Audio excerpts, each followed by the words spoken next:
gotta live static, gotta get at it, never pragmatic, cause we live tragic. I can't live average, to be alive's magic. Turn it up in the back cause I'm grabbing everything I want, get in my way and I'm stabbing. I'll be moving crowds till I'm 6 feet napping. They need another fix, hooked on like an addict. I got my eyes on the prize and it's changing lives. I wanna live till I die, make a difference, right? I wanna give those in need a reason to fight. I wanna live every day like it's my last night. I wanna change how we play the game, rearrange all the pieces till they say my name, push an agenda against doing what they say. I wanna stand up and start a revolution. I wanna start a revolution. I wanna start a revolution. I wanna start a revolution. I wanna start a revolution.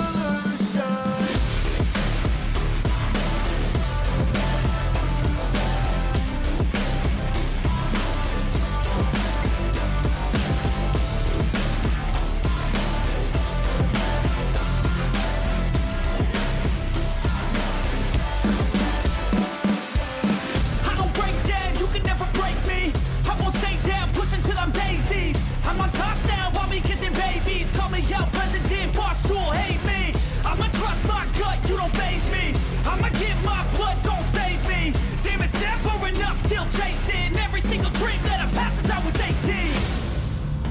I wanna start a revolution. I wanna start a revolution. I wanna start a revolution.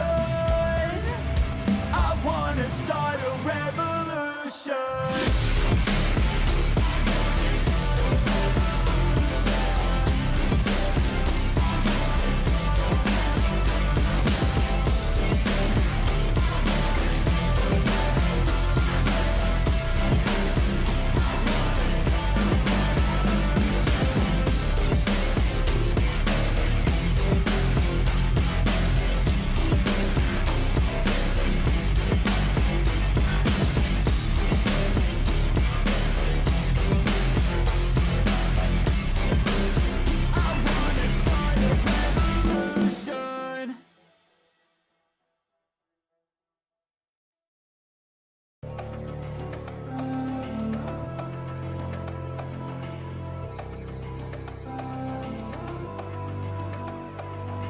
So enigmatic and charismatic, gotta live static, gotta get at it, never pragmatic, cause we live tragic. I can't live average, to be alive's magic. Turn it up in the back cause I'm grabbing everything I want, get in my way, I'm stabbing.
And we're live, guys. So we're back with the final match for the first stage of the Dota India Resurgence series.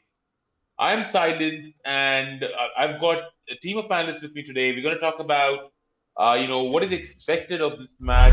What are the, who we think is going to win, and of course, all about what's happened in the, Dota India Resurgence series so far, and what we can look for in the upcoming stage of the, stage two of the series.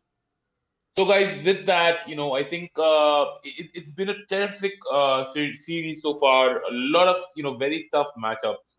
What do you have to say about that, Mojo? It's been an amazing tournament so far. We have all the top players in India currently playing this tournament, and we had some amazing plays and some crazy Oh, games. can you talk about some of the top players in this specific matchup? In this matchup, I think the top players here would be to watch out would be No Chance Mm-hmm. playing on Edgy Boys and Sharingan also on Edgy Boys. And on the Dyer, we can watch out for World Fab because he's one of India's best offlaners currently. Oh wow! Yep, and we also have we have 1, 2, 3, 4, 5 on his signature pause 5, and even ABH1 on mid. He has a Chinese name currently, but All right, very interesting. So I'm not sure why people have put Chinese names, but okay. In any case. And we see the bands coming out, the first couple of bands, the Night Stalker, Wisp, Dark Willow, sorry, and Mars and Wukong on the other side. So what do you have to say about that, guys? First bands, very, I think Night Stalker and Monkey King. Any specific reason? yeah. So on the duration of our tournament, right, an Right. own meta has been built around it. So this Mars ban and this Night Stalker ban is definitely targeted, especially Hmm. versus No Chance and World Cup because they've been first picking this hero in the Ah, previous games. very interesting. And Helios, what do you think of the matchup so far? We see a Tyrant pick coming out, and a Snapfire, and a Doom and Tiny. So what do you have Uh, to say about these picks? Tiny, if you don't pick in the ban in the first phase, it is instant pick has been, even though it has been nerfed in the current patch, they pick it instantly. And since the ban Night Stalker, the Radiant ban Night Stalker, they might be going for a hero, something like Tinker Invoker, or who doesn't like the silence coming from the Night Stalker, right? So Right. to counter that, Radiant might have picked Dire might have picked the Doom. Any magic intelligence heroes if you pick, he's gonna Doom is going to just doom them and delete them from the game. Yep. And this AA ban and WK and Ursa. What do you have to say about that, Verlin? The Ursa it is usually a very easiest hero which can kill the tide hunters and all, and they probably don't want to deal with this since the Doom. When you use the Doom on top of the Ursa, as long as you have the end range, the status resistant will easily, like it can resist the Doom, and so like they will wear it off pretty easily. So that's one of the reasons they ban up the Ursa whenever they want to pick a Doom. All right. Okay, guys. So tough question time. Who are your personal favorites? I'll start with Mojo. Mojo, who are you rooting for in this particular game? In this game, actually, both the teams. I have friends on both the teams, Uh huh. so it's going to be very hard for me to No, say as I'm of sure. now. So we're a very I small want. Dota community in India right now, and Hmm. I'm sure we'll have most of us, will be friends one way or another. Yeah, I So, but want still, my yeah, man Osho Panda, who's Osho Panda. Who, Aquazadiac mode Miposhka. okay, what language? Sorry, I did not understand any of That's that. his username. I don't know. Oh my God. You see on Oh, Edgy okay, Boys, the okay. fourth person. Yeah, yeah, yeah. Yep. Let's call him our Miposhka. Miposhka of Indian Dota. Okay, the Russian, a very Russian name. And guys, speaking of, the TI just concluded and Team Secret, what are your feelings about that? I mean, in the spirit of resurgence and the entire spirit of Team Spirit coming out as underdogs and really conquering the TI, and not even one person getting the entire pick brackets right, you know. So very interesting happenings in the TI as well in Dota in general, What are your thoughts about that, Helios and Berlin? I don't know about that, but I think for the past year, the Indian Dota scene has almost quiet. Like it's very quiet. Like there's no tournaments, Mm-hmm. there's no events, there's no land tournaments especially. Mm-hmm. So the IRS has put a spark back. People want Mm-hmm. to play. People want to watch. So Yes, absolutely. I think more than anything, it's about the community coming together. See, we're a very small community. We cannot afford to be fragmented. And the entire spirit of DIRS or the resurgence is bringing the community together, making sure we play together and we slay together, right? Getting India back out there on the TI map or the global TI map, and hopefully bringing home some trophy someday, right? Someday. So yep. definitely the spirit of resurgence is visible in the community, and we definitely hope to see more of that. And with that, guys, all the people watching here, can we have a hashtag GILS in the chat? Hey Sumit, thanks for tuning in. Hey Salty Doctor, hey Trollo. Can we see some noise in the chat, guys, for the finalists? Edgy Boys and Team Ninja. There we go. Hey, yes, thank you, Nishan. Thanks for tuning in. Come on, guys. Can we get some cheers for the two finalists, Team Ninja and Team Edgy Boys?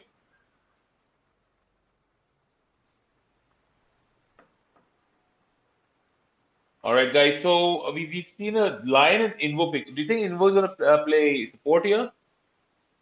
No, it's gonna be played in the mid since Edgy Boys, their current mid laner, Orc Mage, it's one of his best heroes.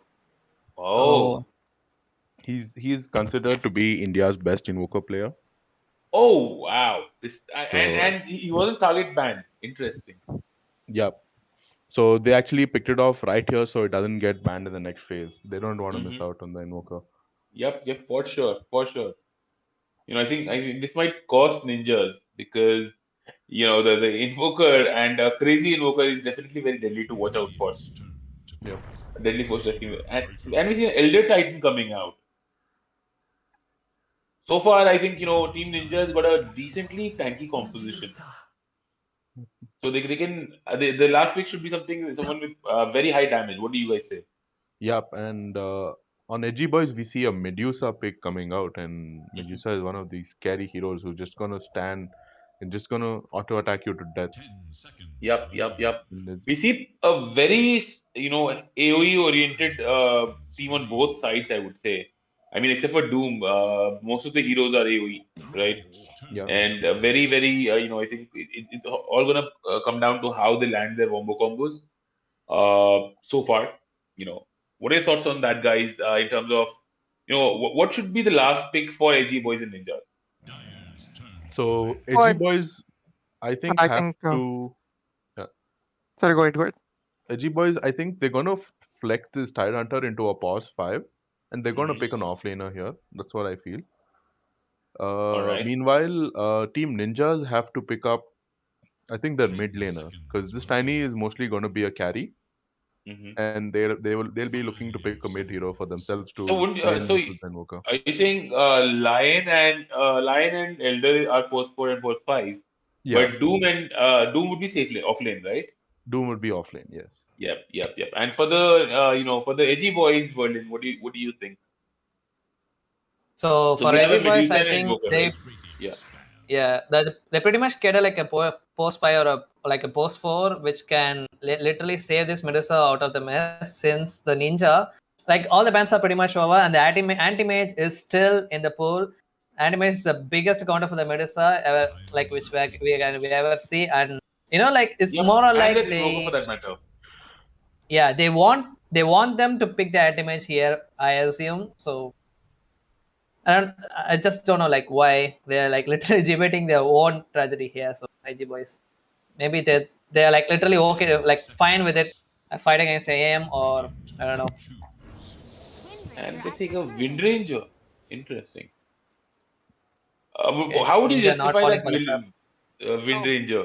see, Wind Ranger is also a good pick against Medusa if played in the mid lane. Wind Ranger can get a diffusal and can burn the Medusa up very well until probably 30-35 minutes. And after that, he cannot go nearby. But uh, Wind Ranger is something that you can, start roaming in 10 minutes and then go with Tiny, get some kills. Because if Tiny is going to be playing carry, he will be going for Echo Saber and then Shadow Blade and then for a BKB, right? So he can join the fights 15 minutes in, but he cannot really be roaming around without farming. Absolutely. So yeah, I and you know what do you think would be the last pick for Edgy Boys here? What do you think is the best pick? My guess, Helios, and Mojo. my guess would be Kunga. What are your guesses? So I think like Verlin mentioned, right? So they should pick something that can save the Medusa, something like a Vengeful Spirit or something like a healing hero. But then they Provided it's a need. past 5. I'm quite not sure what they're doing with Snapfire and Tidehunter. True. Very interesting. No, I mean, if Medusa is made, then Invoker is not a support, right? That's the Medusa is a interesting carry. question. Medusa will be a is going to carry. be carry. Yeah, Medusa Yeah, is going to because be same they lane, have right? safeguarded the Invoker pick with the banning Yep. Night Stalker and Void Spirit as well. Right. And a bad, I mean, I'm not sure why they banned bad Undying. Okay. All right. Okay. So offlane Tide and pause 5 Undying. Yeah. Yep. Berlin wins. Well, Interesting. So yes, there we go, guys. The first match, Team Edgy Boys with the Snapfire on Chains of Honor, Tidehunter on No Chance. Invoker is someone with a weird name. Sorry, I don't understand the language. Archmage. Yeah. Medusa is Sharingan, and Undying is I think It's gonna be Miposhka, right? Yeah, it's gonna be Mojo's friend. Oshka, aka Yep. Osha Panta. Right, and Tiny is got a very nice skin here, I would say.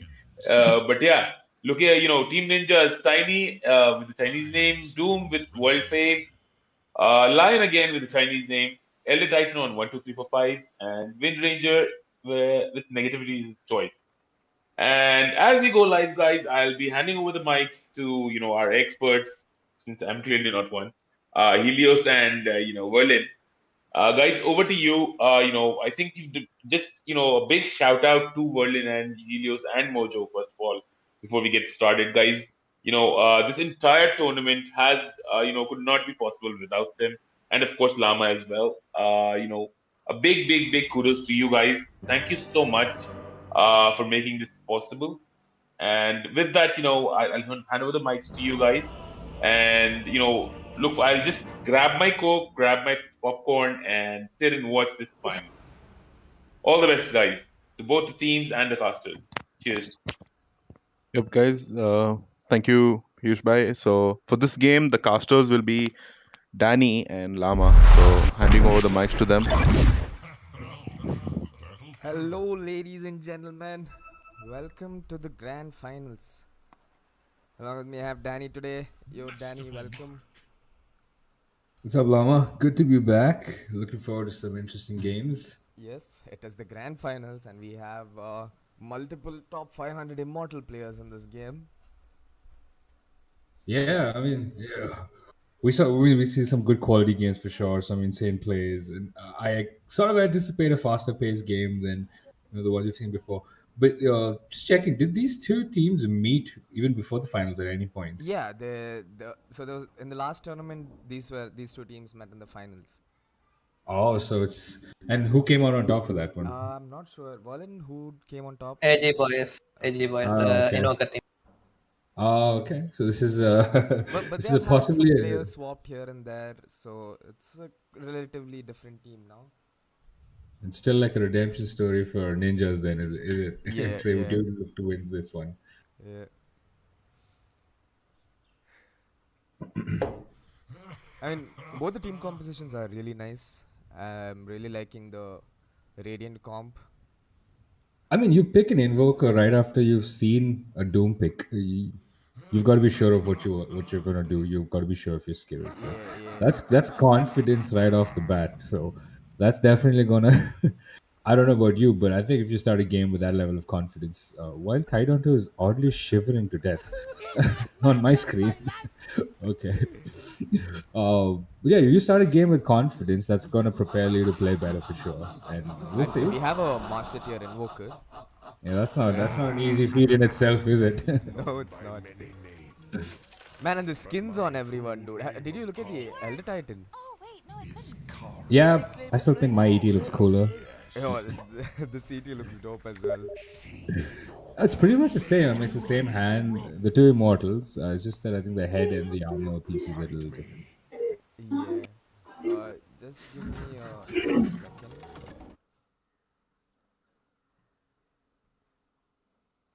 Anyway, right at the get go, we have ET just camping mid, possibly looking for some information early on to see who's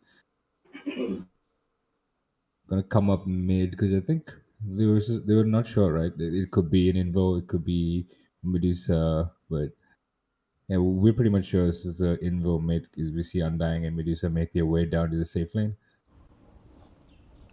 And I already have some early vision there. Oh, there's a block. There's a sentry to block out that camp for possible pulls. So they're already thinking 2 steps ahead. Yeah. So I think they're not looking for a rune fight, rather just go for the runes on each side. Will Snapfire? Oh, Snapfire with a cheeky grab. The cookie toss to stun the ET and just grab that rune and just. Yeah, I mean, ET didn't really have anything to do there. I mean, he already showed that he had the astral spirit. Sorry. Yeah. So there was no way he could have stomped to pick the rune. I don't think it's of high value also to pick that over the astral spirit in the first pick, in your first skill. So Undying against most strength heroes, he kind of prevails. He does pretty well, and he's matched up against a Doom and a Lion. I mean, if he does get enough stacks, I feel like the Lion's gonna have to run for this one. In early game, he doesn't have that much What do you disable. think Right? about this mid lane matchup, though? I mean, Wind Ranger Invo, we've seen this quite often. Like, Yeah. we've seen it in our pubs, or some of our friends even play it. It comes down to the players and how. It comes down to a lot of understanding of how far you can push specific heroes. Yeah. Wind Ranger, obviously, she has a lot of, harass potential, and I'm guessing this is a This is a Quas Quas Vex Vex, Invoker. Yeah. It's so the amount of damage that he's going to be able to dish out is not going to be significantly that high as compared to the Wind Ranger, who's going to be obviously constantly power shotting to take that range creep and she's gonna. I think she starts off on a little higher base damage as compared to the Invo, right? Yeah, she does. She does as well. So he's gonna struggle a little bit in the early stages of the game, but as he gains levels, a mana burnt out Wind Ranger is almost a dead Wind Ranger, right? Like, Yeah. There is no wind run, there's no power shot, no shackles, and that's where Invoker really prevails, especially the Quas Vex one. Like, a lot of control. Actually, this matchup has a long history to it. It's like before the pro player Thompson, before he started the Quas Vex with the Invoker, it's always used to be like an Exert and Quas. So Yeah. those days, like Wind Ranger players, they would just rush a Javelin at this point of time. I think like 4 minutes or so. Since they will be getting the focus fire up, and they can just run at the Invoker with just max wind run, and they will kill him easily. Like Invoker players, they can't do anything about that at all. But now it's a Quas Vex, so he can just keep draining its mana, and they can't do anything about that at all. Since he'll be spamming the Tornado as well, that as long as he uses it at the right time, Windrunner, his Windrun will get dispelled. And yeah, so on with the Coast Num, they might as well, he can get the kill on top of that guy as well. Yeah, and all the harass coming in from the Wind Ranger is not gonna matter a lot. Like, he's just gonna heal back up with his. Exactly, yeah. It's just like as time goes on and levels keep coming, right? It's gonna get harder for Wind Ranger to possibly secure a kill. Meanwhile, top lane, we do have a jump onto the Tiny. This Tide is really bashing into him, as well as ET, who's gonna fall really low. And that's first blood. Snapfire coming out on top once again. Wow. I mean, this lane is pretty much an armor reduction lane. Like, literally, both of them are gonna just shred your armor out. And Tiny doesn't start with much armor, does he? Yeah, no, he doesn't. He starts with 0 armor. Zero He armor. doesn't start with much armor.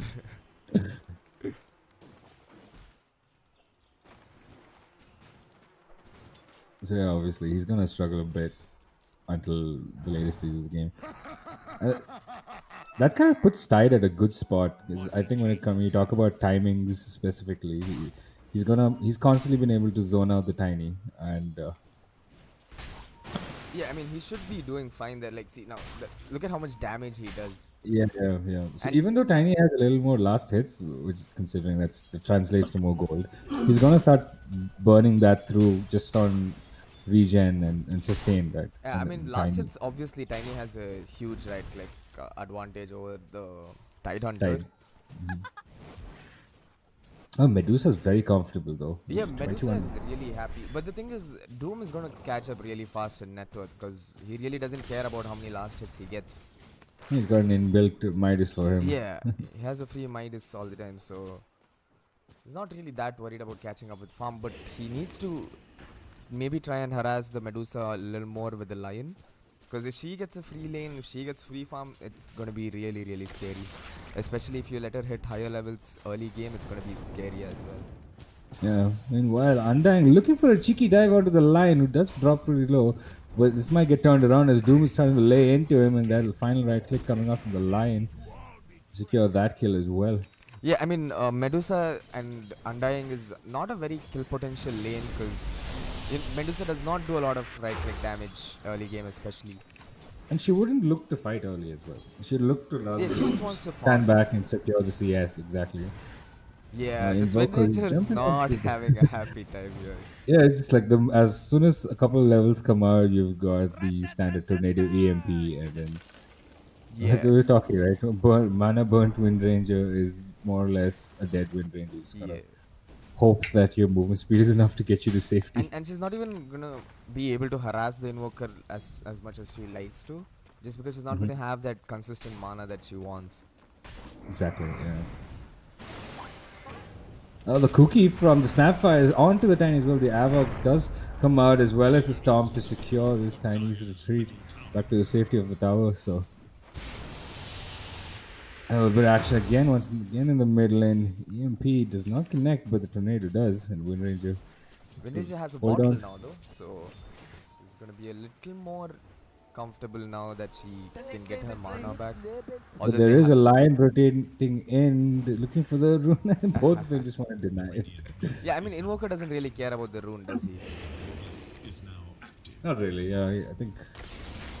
Has he gone for a bottle? Oh, meanwhile, Undying a little out of step here. He does get the focus fire on as well. He's being drained of mana. The EMP on the Wind Ranger does not connect. She's a little out of range. Well, it's actually taking quite a long time to kill this Undying, but they will get that kill in line with their control in the Invoker to ensure that Wind Ranger Tiny gets that falls kill. top lane. But Tiny falls top lane, yeah.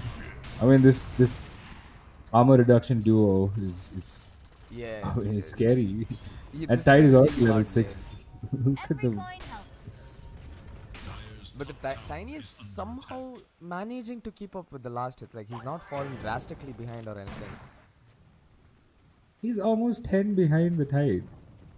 Yeah, I mean behind the Tide, I get Almost. it. Yeah, Not that. Yeah, so that's like. I mean, but still compared to his other lane mates, he's doing quite fine for himself. I mean, being in a lane that is so hard.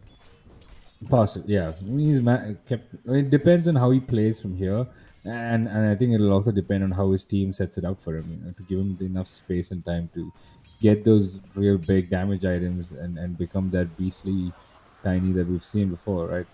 Yeah. Tide Hunter with no mana, sitting at about a half HP, but that is almost no damage. But the power shot does enough damage. But this is. Oh. Okay. Well, I'll I try think to 1, 2, do 3, 4, second 5 had kill. enough and just decided to slap him down. Meanwhile, Undying, drained of that mana, but Invoker's rotated in as well. A Tornado as well as the EMP. He's going to connect onto the Doom. Does pop those stick charges as well as Ferris Fire. Just to survive a little bit. He's going to look to walk away, but that's a long way around, and Invoker's flanking him from the other side. Oh, the courier. Is he This gonna is- start him with the courier? Yes, he It is. looks like Invoker. He's got that Ghost Walk as well. Closer and closer. Doom to cheekily steal that, but they know this is Oh, he's this just is gonna kill himself. Yeah. to the tower. Yep. It did provide a lot of space, a lot of time wasted there. Yeah, but he's gonna be dead for quite a bit, and being Doom and being dead for so long is not ideal. 20 seconds. I mean, he did use his inbuilt Midas. He did use the Devour. Yeah, and he then did use the decided- Devour and then die. So, yeah, it's gonna be fine. I think by the time he's back, yeah, his Devour also will. be And if he would have like died under the effect of like Invoker, he would have got earn charges as well, so it's still fine. Yeah. Meanwhile, Wind Ranger has rotated in top. The Stomp doesn't connect onto anyone, but there's the Avalanche toss combo onto this Nothing. really tanky Tidon, who just doesn't care. But the cookie from Snapfire is stunning out this ET. They're looking to turn, but Invoker's joining the fray as well. The Ravage does get dropped. Wind Ranger being controlled out. They've lost the ET in this fight. This is going sideways. They lose the Wind Ranger too, and now everybody's just going to focus onto the Tiny. So does the Urn as well. Gets dropped onto him. Tide, he's just looking for him. He's just trying to get in front of him, bash as much as possible. Tiny trying to delay, forcing rotations here. Lion coming in to assist his carry to do as much as he could. The stun does connect onto Tiny. This is becoming the battle of the Jukes. Invoker almost gone completely wrong way looking for Tiny. ET has managed to respawn and join the fray as well. So that's the end of that. But some good that was Jukes quite though. a long fight. I mean, trying to look for a fight, but which never happened. Really well played by the Invoker though. He comes at the right time, dispels both Wind Run and double damage rune using this tornado. Absolutely, yeah. Yeah, I mean, Invoker's pretty much chilling right now, right? Like, he got his urn. I mean, he's going for a vessel as well. Yeah, he's gonna start looking to make these rotations. But I think I mean, he's already become active on the map, right? Yeah, he's the already only become problem pretty is active. going to be the Doom, who needs to deal with. Other than that, everyone else he can take care of by himself. But the Doom haven't picked up his Doom yet. Oh, Level 8, no Doom. And now he picked it. How will they There pick you you it go. up? had to say it. You had to say it. Well, and that's the Avatar's combo with combined to the Doom, and that's a kill for Tiny. It's gonna do well for him on the network.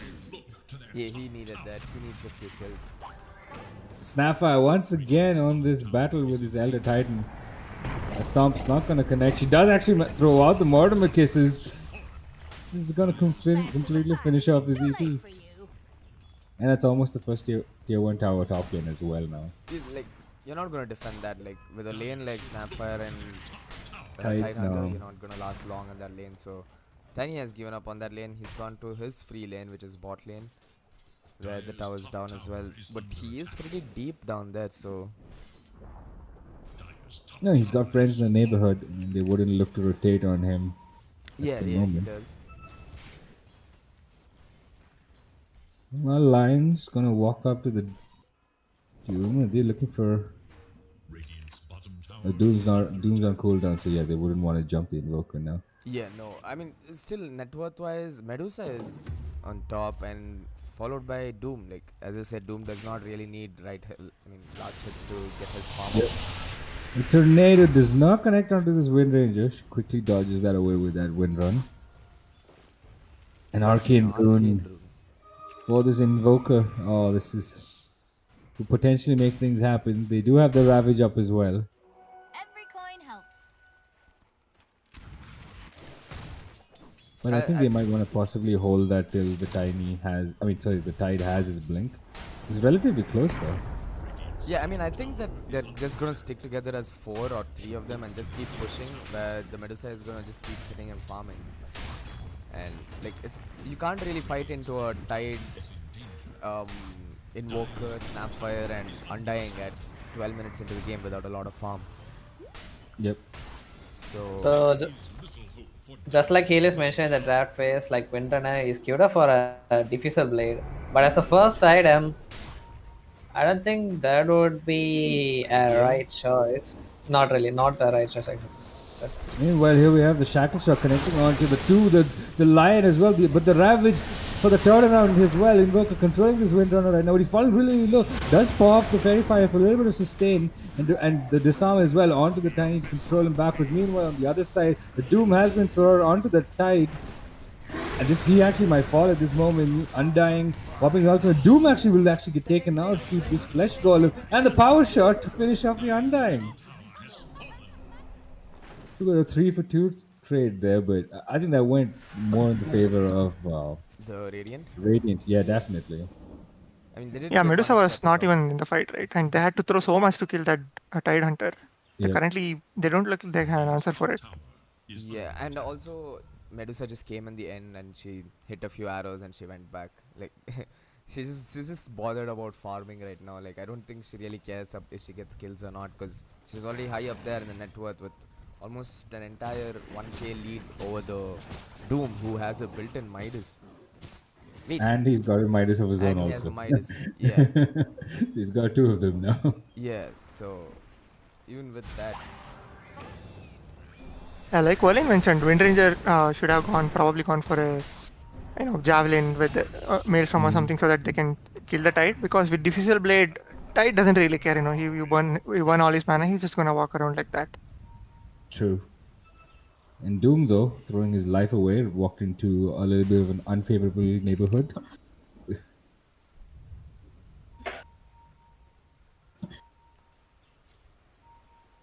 yeah. So Medusa. I mean, if you're...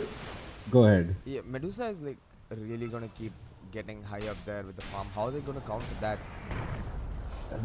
I don't even... At this point, I don't even think delaying the game would Is a choice. help. Yeah, because I think you delay the game. That Medusa works is in gonna Medusa's destroy favor. you. She's happy with the delayed game. Yeah. Invoke is very happy with the delayed game. So for Dire, it looks pretty dire right now for them. Net worth wise, hero level wise, experience wise, as well as itemizations. Because I think the Tiny is just really far behind. He's finished off the Echo Saber, is looking to convert that into a Shadow Blade soon at some point.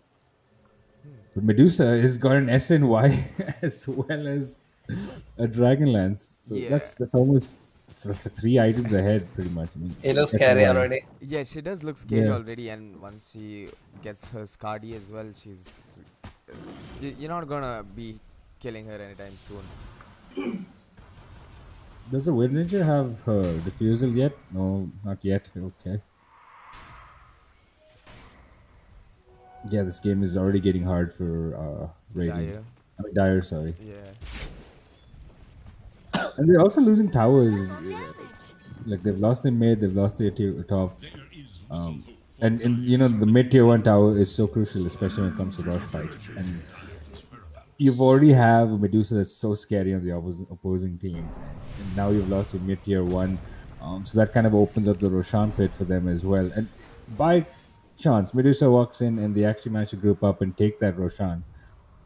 She's got an Aegis of Immortal somewhere in the next 2-3 minutes. That's just gonna want you to play more defensive, and that's Yeah. just gonna play more into the hands of Radiant. So this smoke play right now is something that they really need, and if they get a good catch out of this, preferably either the Invoker or the Medusa, I don't think they should look for the Tide, because that's a wasted effort. It takes a lot to kill him. Actually, they can. I mean, as long as he Doom on dooms the Tide. Yeah, the Tide is doomed, and that's gonna finish him off. They are looking to engage more here. I mean, obviously they get a kill on the Tide. They want to get more kills here. Yeah, they've lost their reset potential in the team fight, right? There's no Ravage to reset, but when Medusa shows up, I think they're a little scared. Yeah. Alacrity as well now. I mean, if you look at the Medusa, you need to be scared right now. She's 2k ahead, like not even close. At 17 minutes, she's the sole lead that is the 2k net worth lead in her team.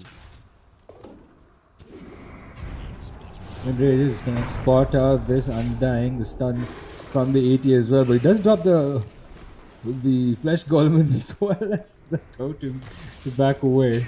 And he survived. Wait, what? Meanwhile, Doom is getting taken out by the Snapfire. And the Invoker. Okay, yeah, it must have been the Mortimer kisses from downtown. Yeah.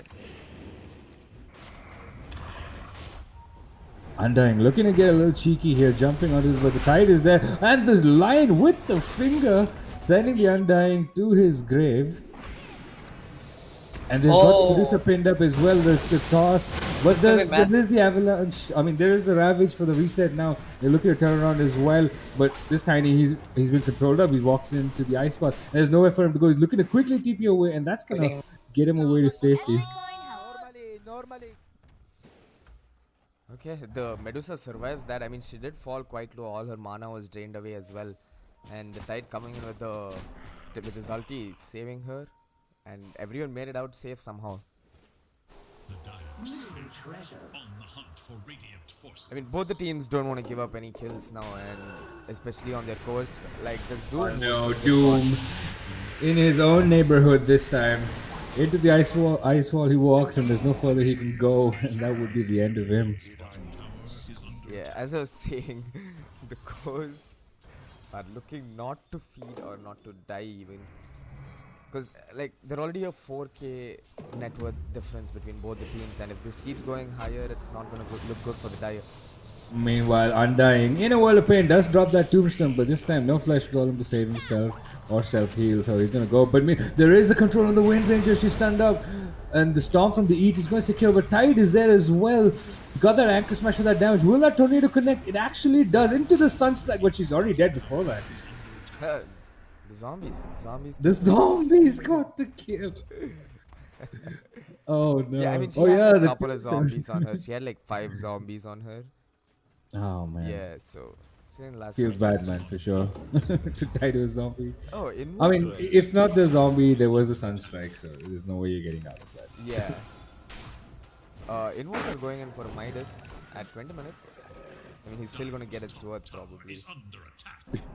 Given their comfortable lead, I think at this point, if he picks up a Midas, it's gonna only like accelerate him even further and faster. So Yeah. I think it's fine. And they do have that sort of a luxury at this point, because Dire don't seem to have like an answer. It takes them so much just to kill one hero. Like for example, the Tide, they have to throw pretty much everything, including the kitchen sink, to just get rid of Tide. And then they're like, okay, now we feel a little more confident to engage them further, but then they're like, hold on a second, we don't have most of our ultimates. They're all on cooldown because we burnt it all trying to kill this one Tide. So yeah, it's kind of tricky. And oh no, Doom.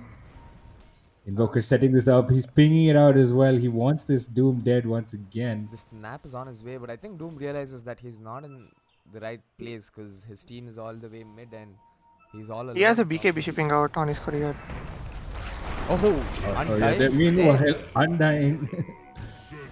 The right click damage coming in from Tiny right now, like he has the Echo Saber as well, so he's going to be dealing quite a bit of right click damage now. Silver Edge now.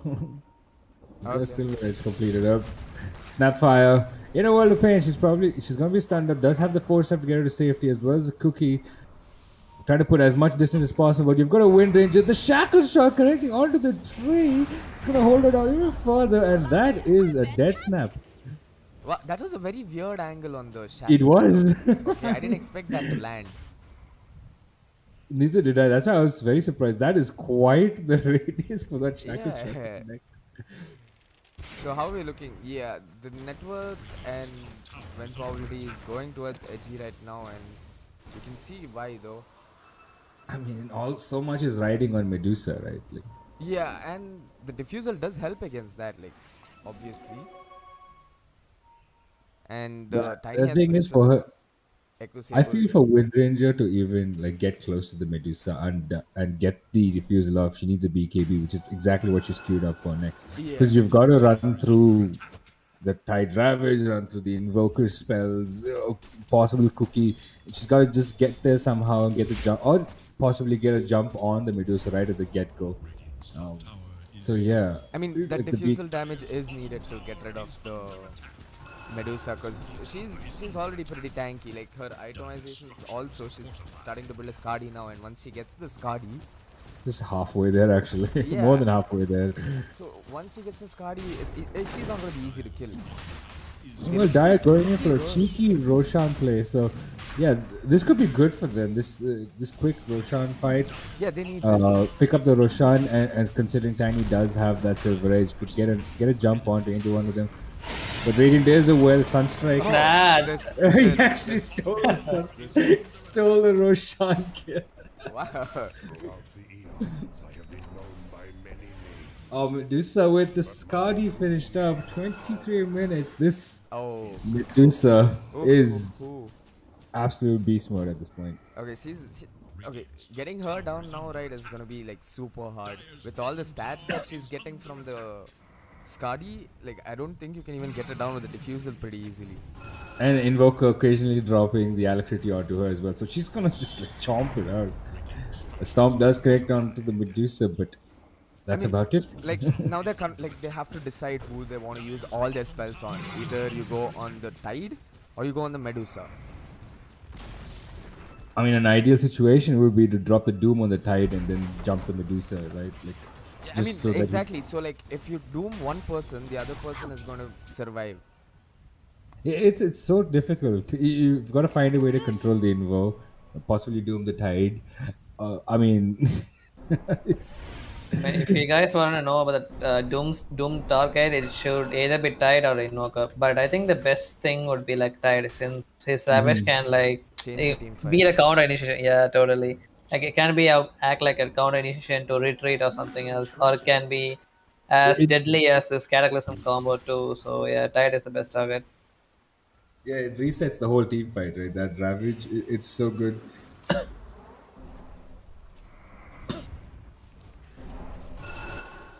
But Radiant are starting to choke Dire. You know, it's been so difficult for Dire to even they leave their side of the map, and they've just been like occasionally poking, prodding. Do you see the level difference? It's huge. Just noticed. Yeah.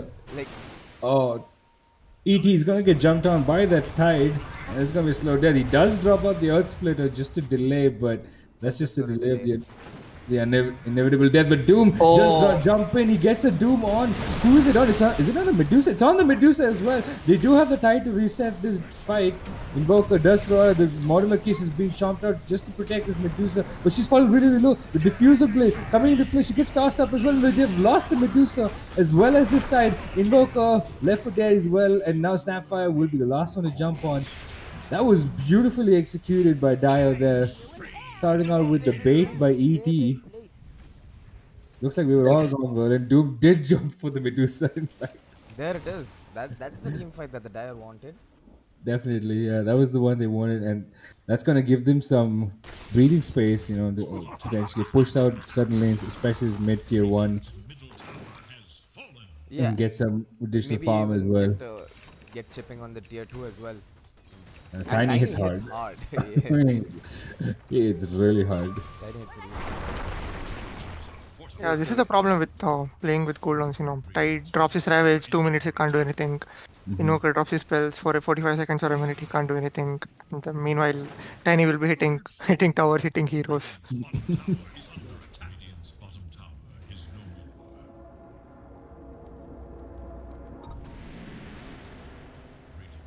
With that one team fight, it's just the network difference is just bye-bye. Like it's actually leaning a little bit towards the side of Dire right now. Undying stepped a little bit away. Windranger looking a little cheeky to step into the base and just get that kill and come back out. Does pop that BKB. So she cannot fight for a while now. I mean, if she wants to live. And Medusa has come. Medusa in the backlines. She's looking for this fight. They've jumped onto her. There is no Doom as well, but the Tiny dishing on all this damage. Medusa still living through. Does pop out her ultimate to retreat, but the Echo Stomp is huge, and the Lion with the finger. Goodbye, Medusa. 70 seconds in the grave. No buyback onto her, and now Radiant, they're going to look to retreat back to their base, but there's not much they can do. This Tiny is just marching up. Broken on the Tide. Goodbye, Tide as well.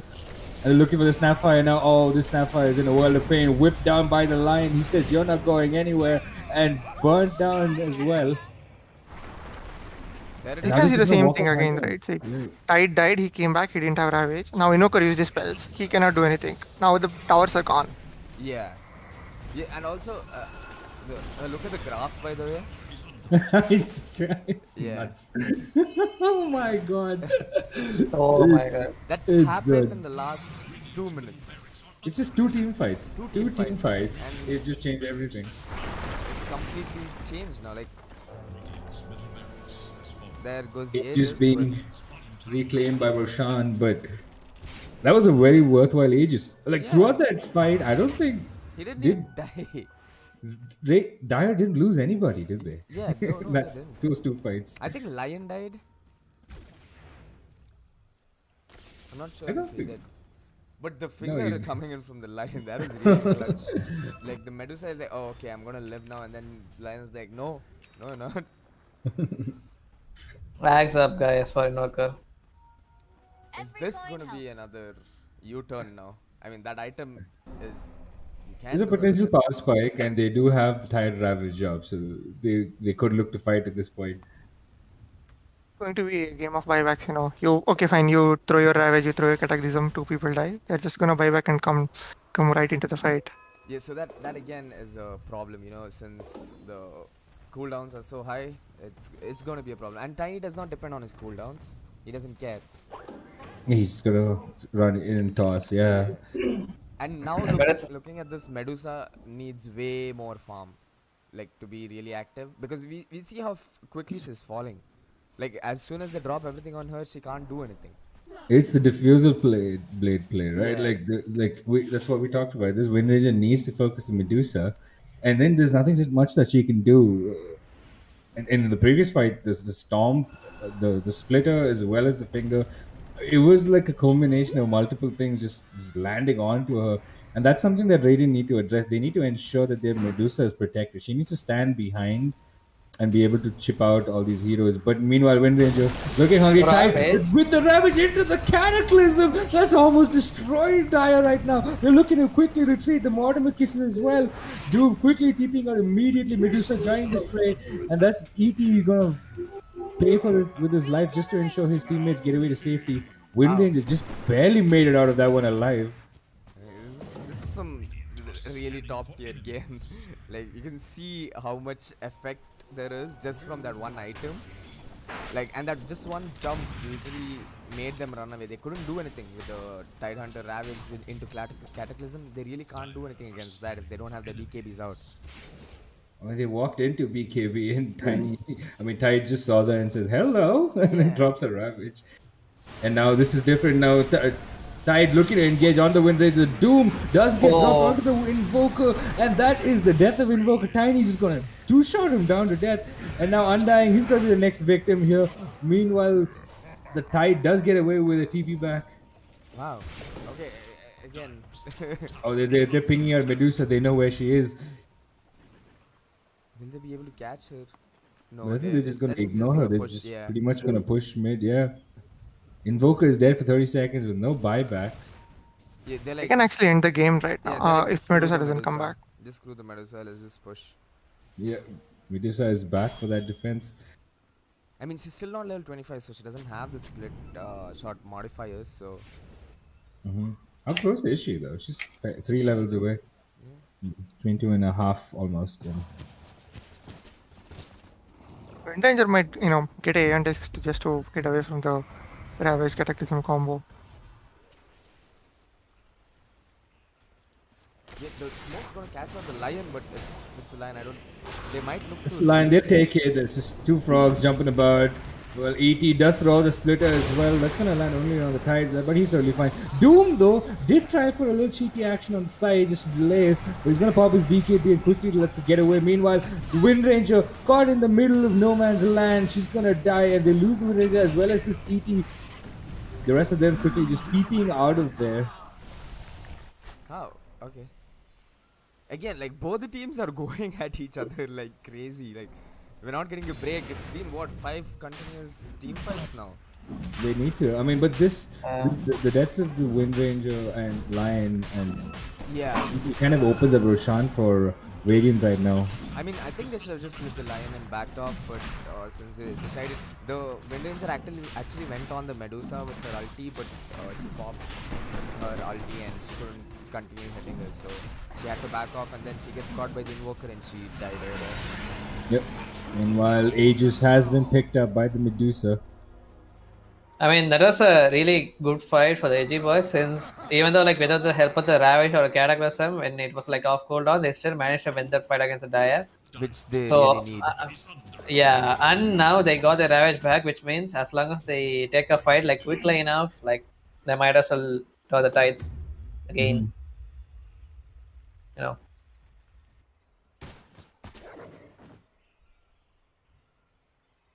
Okay, let's have a look at the items. So, Medusa has finished up her MKB and Skadi. She had it from quite a while now. The Tide Hunter has gone for an Aghanim Scepter and Lotus Orb. Is the Aghanim Nice. Scepter good here? I mean, armor reduction is always good, but Yeah, Medusa is going to be standing far. Tide can be throwing his gush and reducing the armor because Tiny is going to have hefty of armor, right? So he already has like 35 and he's going for a Assault Kiras. the Invoker's going in for Lincolns, and Doom is pretty much fully stacked now. I think he's looking for 2 more items. He has his BKB and he has the Shivas ready. Looking for a refresher. Oh, that'll be Yeah. some top tier plays. Double Dooms. And Tiny going for the Assault Cuirass, and he's going to be done with it pretty soon. And I'm not quite happy with the item choice of Wind Ranger. She has gone for a Daedalus, but she doesn't have survival. Survivability, yeah. And she's looking for an Aghanims next as well. When you did point out that she'll look to go for the Aeon disc just to sustain from that the Ravage Cataclysm combo. I don't know, maybe she's banking on that BKB to save her, but I mean, that is the only save she has right now. And last time it didn't work out that well because Medusa pops her ulti and your BKB is not going to save you. Yeah, she got caught in a pretty awkward position last time. Yeah, she tried to go on the Medusa and she was pinched basically by 3 heroes, so she couldn't do anything over there. now the poking is being done by Radiant onto the top tier ones. Yeah, so now that they have the Aegis, it's time for them to poke.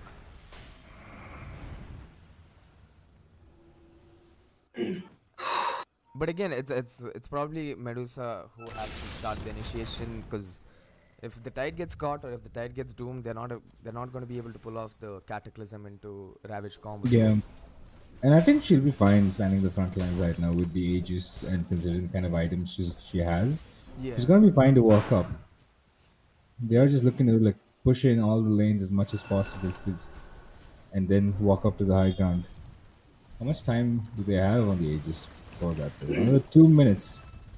Yeah, that's more than enough. Like I think they try to look for a pick off maybe and then push high ground, or they need to start pushing high ground because otherwise that rush is gonna be a waste. Invoker does have his Lincoln Sphere finished up as well.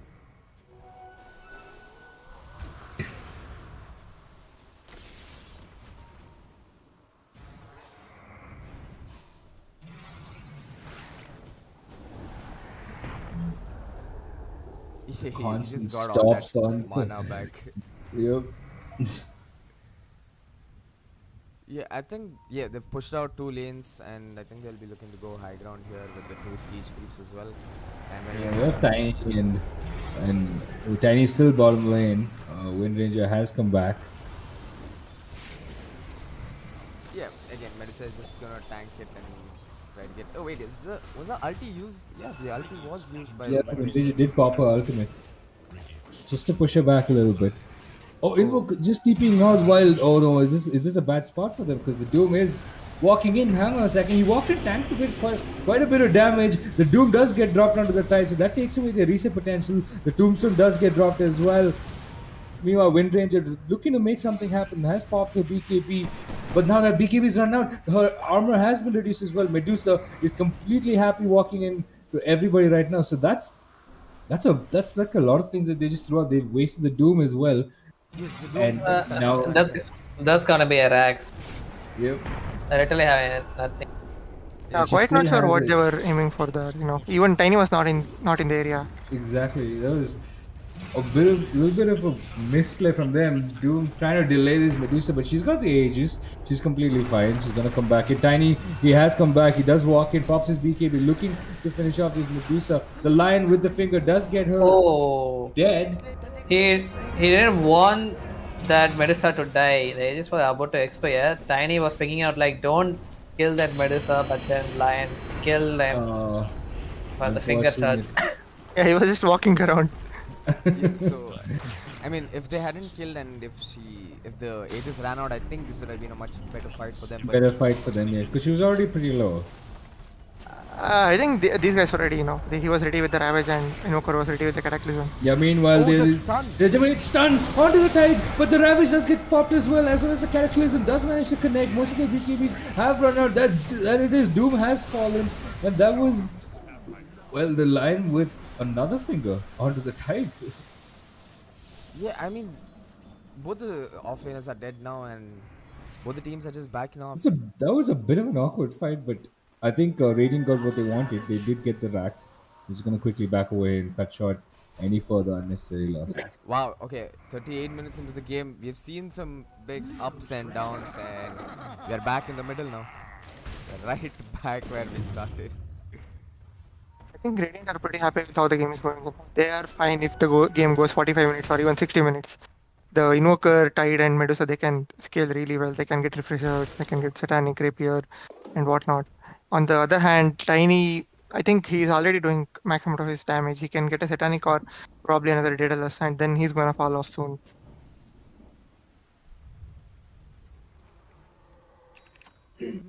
Yeah, I mean, like, if you look at the net worth, if you look at the XP graph, and if you look at the win probability, all have come down back to the middle.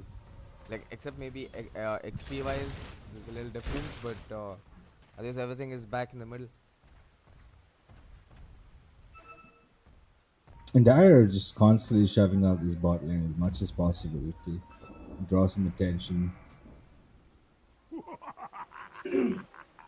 While Radiant are looking to play in the top half of the map, they're not going to come across each other for quite some time, I think. Radiants are pushing the top side, and Dire is Tiny pushing. is- Securing the Roche area, it's Yeah. gonna spawn anywhere in 3 minutes or 3 to 5 minutes. 30 seconds. Yeah, But yeah, that I could mean, be. it could May. be next. Yeah, May respawn. May respawn in 30 seconds. You know, will RNGs be on the side of Radiant? Let's hope. I mean, if they do get it, then I think they'll be able to secure another set of racks. So, I mean, whichever team gets the next AGs is gonna probably secure another set of racks. Because both the teams are pretty much even right now until it goes much later into the game, where, as he said, Radiant is gonna Invoker's scale looking more. for a refresher. Yeah, exactly. So again, late game item, ultra late game items, refreshers. Ravage into a double cataclysm. Oh, Roshan has spawned with a refresher orb. Oh no, now are we potentially going to see double ravage Oh, but into this cataclysm? team fight is gonna be in the Roshan pit. Yep.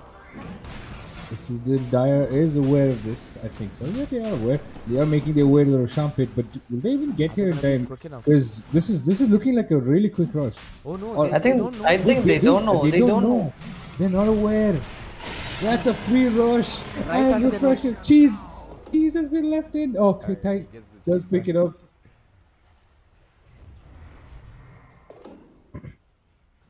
Oh no, double ravage into cataclysm. You've got to respect that. Back to the base you go. Yeah, I thought they had the relative idea that they were in the Roshan pit, but no, they didn't. At least like they could have checked it with the Elder Titan Spirit also. Yeah, Yeah. They didn't do they took anything. it right under their Bad. nose. No, not really And good for Titan Dire. Spirit, a random power shot, something. But Invoker gets his refresher as well. This Oh, fight boy. is gonna be crazy. oh my gosh. Oh, Double ravage in a double cataclysm. double Double dooms. Doom. Double doom is oh, he's got his refresher too. Yeah. You're getting doubles of everything now. Oof. This is Yeah, a I'm just buy gonna one, keep get one buyback free status. game. Yep, it's gonna come down to who has more buyback. Medusa happy to walk up. Oh Tiny, my huge God. Toss back off the Medusa. She just gets doomed. And whoa, she just vanished completely. The diffuser blade coming into play. That's her second life. But there it is. The Ravage, the BKBs are there. But wait, Medusa's quickly Medusa's dead. dead again. Cataclysm didn't manage to connect to anything. And there it is. We're looking for Tide. Will he have? Does he? He does have another Ravage queued up. He's not looking to pop it yet. He does manage to pop it for a defensive thing. There it is. The Cataclysm once Oh. more. But nobody is gonna die. Dire hold on to this comfortably. And now Invoker, he's got to find a way to quickly back away. Tiny is on the hunt, and he does manage to catch the Snapfire. No, he catches the Invoker, in fact. And he's been disarmed. Snapfire is going to pay for Invoker's retreat with her life. Oh, that went really sideways.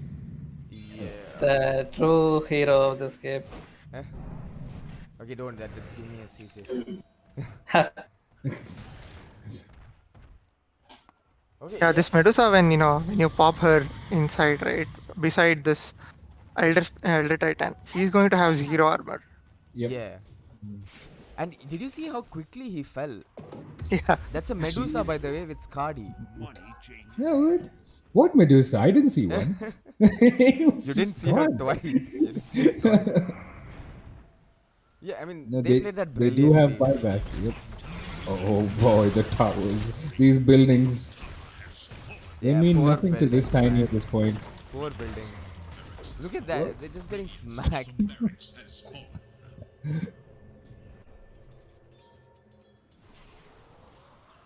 Invoker still trying to be annoying and delay this game. Constantly pushing in this top wave.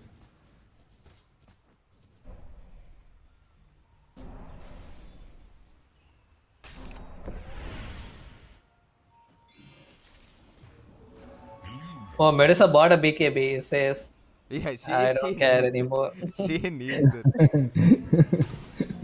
Like, I don't think she has a choice anymore. She needs that BKB. She needs that beekeep. Yeah, the tiny toss was like Yeah, she also died all the way back. instantly twice, dude. Like, there's no chance. Gotta for feel her to bad. survive. Like after farming so much, getting so many items, and you just like, in a moment you're just gone.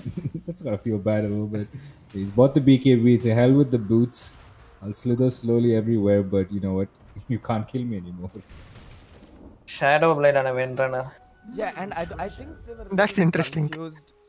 I mean, they were a little confused, or maybe what? I'm not sure. Like, it took the combo from the Snapfire throwing the tide in was not at the perfect time. Oh my god. This Hold is on. really happening now. Oh no. Really? Oh no. No, no. send this really. Oh no, Oh she's my got. God. She's been called Medusa. She's looking to get away. The finger as well gets dropped on her, but she's falling really low. Goodbye, Medusa. 100 seconds, no buyback. Dio just completely turning this around. There it is. Everybody's just falling. Invoker is the last man surviving from the side. He's trying to get, but Doom with the refresher as well as Shiva trying to focus out this Invoker, and he does throw out a tip from the Lion as well onto the Invoker, who's just gonna run That away. combo sucks. That combo sucks. Oh my god. I think the Lion is a little mad about the Cataclysm. He was not happy. Yeah, I mean, but now the buybacks are in. But does Medusa have a buyback? No, she doesn't. 60 seconds. Can they delay? I don't think so. With a tiny that's just gonna beat the crap out of your towers. And this is annoying. Okay, the wind ranges shard. What is that called? Gale wind or something? I don't know what it is. It's annoying. Gale force. Yeah, it's gale force. I played against that, and that's super annoying to play against. Yeah, she just like holds you pretty much in one particular Yeah. location and says, like, stand back while we chop down these towers. Oh, this game has swung. It has swung several times. But I think we'll, finally. this looks like the last Yeah. swing. I mean, we might potentially see one last team fight. But that's gonna be the deciding factor. There's gonna be another swing or no. Pretty much down to the last set of rags on the Radiant side, and it's either they protect that or they lose the game. Yeah, this Medusa shouldn't even come out of the basin. Like she shouldn't be seen until they engage properly. Because last time she didn't even have a chance to pop her BKB. Yeah, it was pretty unfortunate. Maybe the next time she might survive, since look at the snap ice item. The snap have a scepter. Yeah, no, she had the scepter from the last time itself, where she threw the Yeah. where she threw But the she- Tidehunter. See though. But then why she didn't like save the Medusa? I have no idea. I don't think she was in range last fight where the Medusa just got bullied to death. And also, I think they had other plans, right? Since Tide and Nuker both had refresher, their plan was to kill the enemies instantly. Maybe they thought Medusa wouldn't die twice. yeah. Or maybe they just wanted to do the Ravage combo instead by throwing it. Possibly. By the way, Medusa Nishan Raj, Life or the Ombo combo? I chose Ombo combo. Oh, Nishan Raj oh says, no. what a Oh, fight. oh no, Tide has walked up high ground into a Tiny. He's That's a dead. freaking No buyback. This looks like the end of Radiant for game one right now. Everybody's just falling. The Cataclysm combo does get dropped. The Tiny has to buy back the right save after that one. Oh, But they're looking for more. Medusa does get allocated up. She's looking to turn and man fight this. The Doom gets dropped onto her. She's falling really low. And she's dead. Medusa is dead, but she does have buyback. Will she look to buy back right now and return to this fight? Wind Ninja has bought back for this fight as well. Medusa, another buyback. But Tiny, he's here with the big chomps onto this Invoker. And there's a toss combo. Instant buyback from the Invoker. So now it's a 2v5 situation. But the Dyers are going to back away.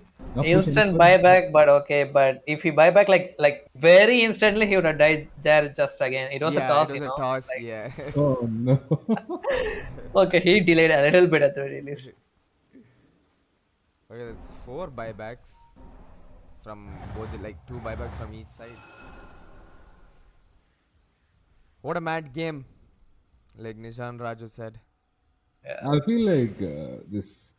What's happening is Dyer is just not giving Radiant the team fight that they're looking for. Yeah, They're true. just not giving them a second to really set up. No, I thought like the Wind Ranger was gonna die over there, but the stun somehow again, I don't know what tree it landed to. Landed, and then the Medusa was just, she couldn't do anything. Oh, there it is. Gale forces to hold them in place a little bit while these towers as well. They're gonna disappear very, very soon with this Tiny chomping down. There it is, mega What? creeps from Dyer. What they need right now is not their racks, but their team. So they left it. Yeah, they don't really care. Like, if one of them dies, if one of the coast dies, then it's GG. So they rather just give up the racks than lose a. And we have Roshan that has respawned as well. And Dyer just gonna quickly walk in there for a quick Roshan. Radiant is aware, Sunstrike as well thrown out, but I don't think they want to do anything about it. Lion just gonna walk up high ground just to break any potential smoke plays. Okay, and from Radiant. Aghanims, and a shard, and a cheese. Well, that's the scepter on the Wind Ranger, is it? Yes. There is the scepter on the Wind Ranger, cheese as well on Okay. her. Tiny with a swift blink too. Oh, I don't think didn't you're gonna notice catch that. this Wind Ranger anymore, can you? It's Like, gone, what it's stuns do they gone. have? Doom except has for- got refresher. you have after nothing. refresher strike. What? They didn't do this. Oh my god, they walked into the combo. They walked in and Wind Ranger is dead. And this is turning really going sideways for Radiant Dire right now. What is happening? For once, I said one thing. Okay, one thing I said. And Doom's gonna quickly blink away. Oh no, oh, so close. Bro, I said one thing. They're not gonna catch the Wind Ranger anymore. And then she instantly dies after that. Fastest curse. They might have some answers for this line. Oh, look at Tiny's item, by the way. He gets a rapier. Oh my god. Oh no. Okay. Oh boy, oh boy, This oh boy. is game 1 of the grand Oh, finals. by the look way. at Lion, look at Lion. Lion, so Lions! Yeah. This man Oh is my God. The card is all down. They can't do the base race. it's a, They can't. There is no base race. This is just the end of a base. Look at Tiny. Oh, the oh lion. no! The lion with the clutch!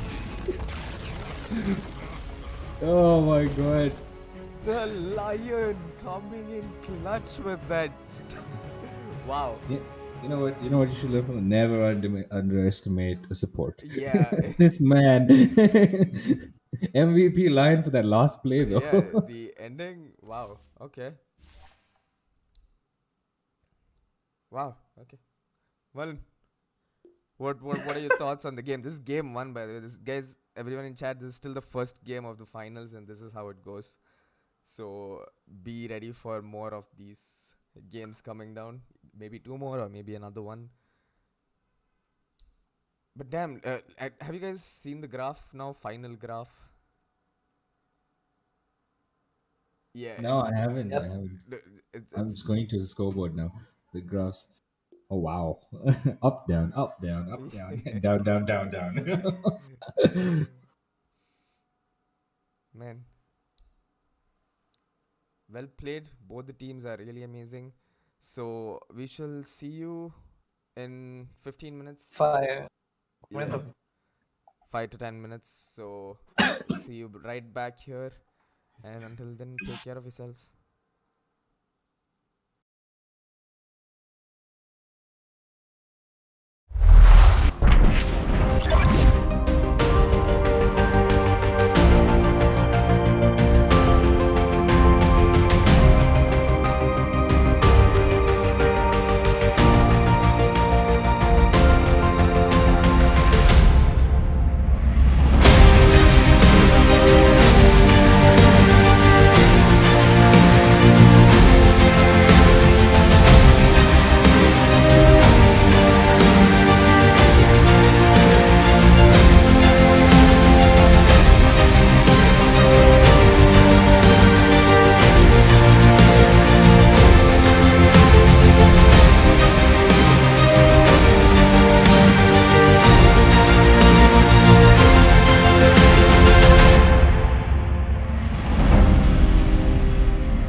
Yo, B-Works.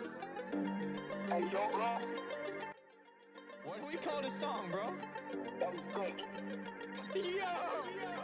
Is this the homie B-Works? She got the ice, she got the list. And she got Parada when she roll out with the click. And she got the figure, man, she's super slick. Yeah. Goddamn, yeah, that bitch is dummy thick. Hey, she got the ice, she got the lips. Yeah, she got Parada when she roll out with the click. Yeah, she got the figure, she be living super slick. Yeah. Goddamn, yeah, that bitch is dummy thick. That's mommy, it's yummy, she dummy fish. If you spot her with your girl, you probably have to run from it. Smart girl that is meant to leave in some shit. She even owns a house, oh yeah, she got a crib. Oh, this a different situation. You ain't used to that, cause you have been complacent. But she been working and she's really gotta make it. While you kicking back, be a motherfucking basic. Slowly you'll be basic, bro. I'ma call you basic hoes. Don't even really know the grind it takes, my bro. Cause she wants to chase her goals. Grab her life and really take control. Well, y'all been really on the road. She be dummy fake if she takes it down. She be dummy fake. She got dreams, dog, and they be funny big. It's like a fight, dog. Got you funny stick it soft, fix small. What she thinks, dummy fake. Oh, she thinks dummy fake. Whoa, y'all think dummy small. She's really got the brains and a look, so everybody wants to get involved. Like everybody wants to get involved, though. They wanna play the ball like they're Ronaldo. Oh. You got my heart. You are my only. Right from the start, you know.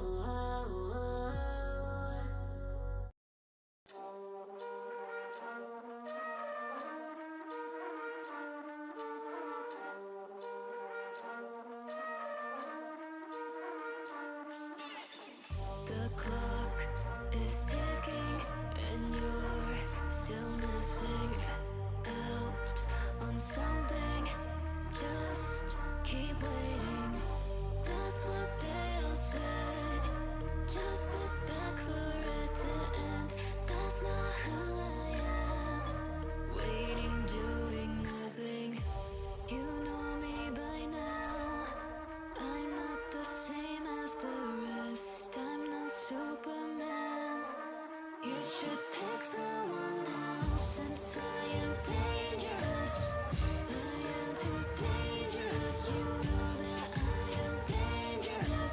You know very well that I am dangerous.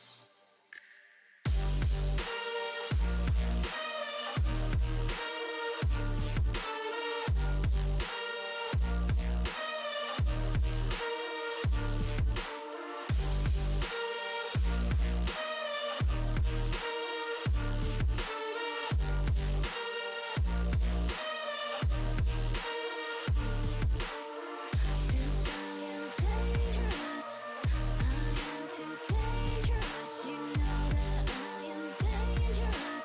You know very well that I am dangerous. The clock is ticking, sanity slipping.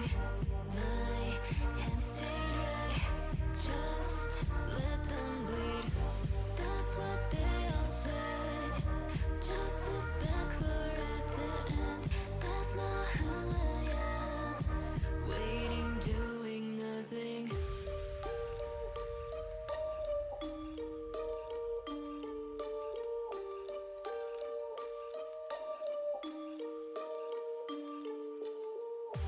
You know me by now. I'm not the same as the rest. I'm no Superman. You should pick someone else since I am dangerous. I am too dangerous. You know that I am dangerous. You know very well that I am dangerous.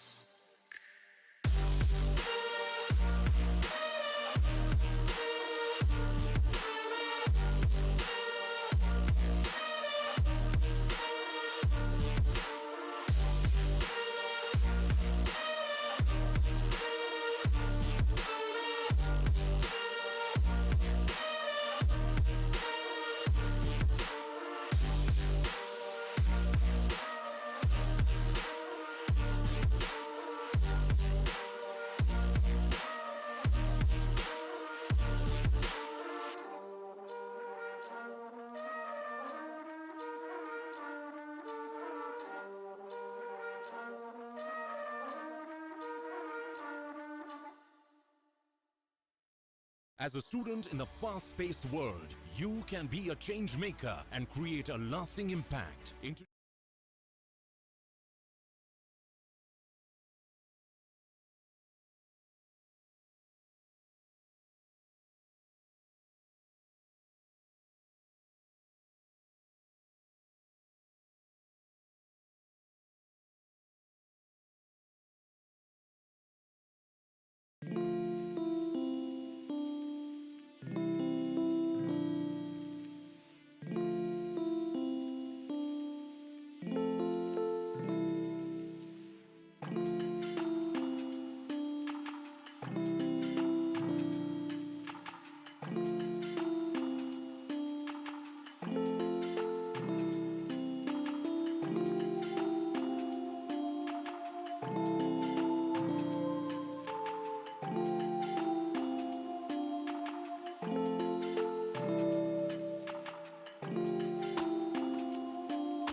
Hello, guys. Welcome back to Game 2 of the Grand Finale for DIRS Phase 1. We have Team Ninja versus Edgy Boys. So that was an amazing Game 1 coming out from Team Ninja. And even though the Medusa was so farmed and 4K, 5K net worth ahead, they managed to always, doom her and get good team fights. And they managed to win the game. What do you guys think?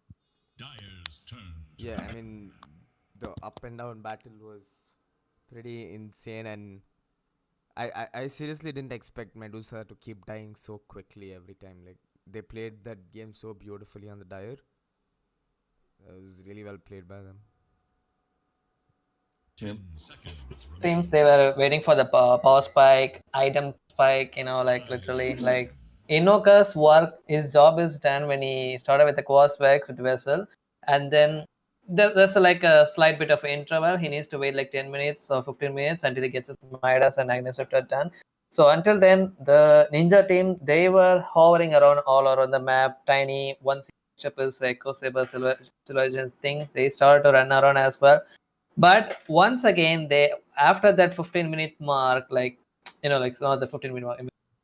Once he finished up his Magnum Scepter, the Invoker with the Blink Ravage and the Catalyst combo, that kind of turned up the tides a little bit as well. So it's been both the teams, they really gave up a good fight, but in the end, Ninja deemed to be the best. The better team for that game. The better. Yep. So we have a tiny ban coming from Ninja itself. They don't want to play it nor give Edgy Boys to Yeah, a chance to because play. Edgy Boys have first pick, this time over. Yeah.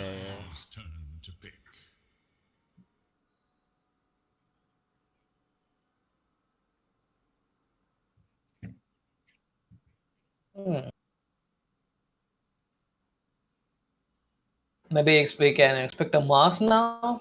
10 seconds. A Mars. Since Night Stalker, like heroes like a Night Stalker, they need to see the enemy picks first.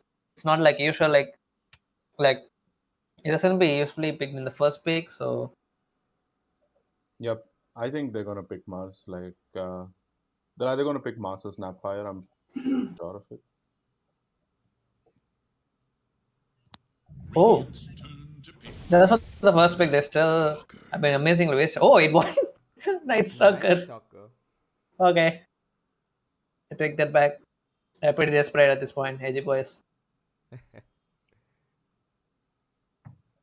Yep. So first pick Night Stalker, man. This hero is so strong, and I'm not personally, I'm not a huge fan of first pick Night Stalker because they can pick so many heroes, to slow down your game now. Yeah, a lot of counter picks. Yeah. So interesting to see what Team Ninja have prepared for this Night Stalker pick.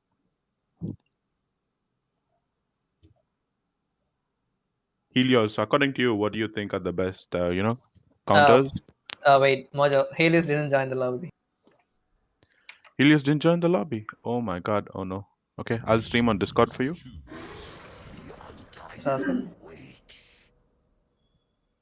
That'll be great. Sorry about it.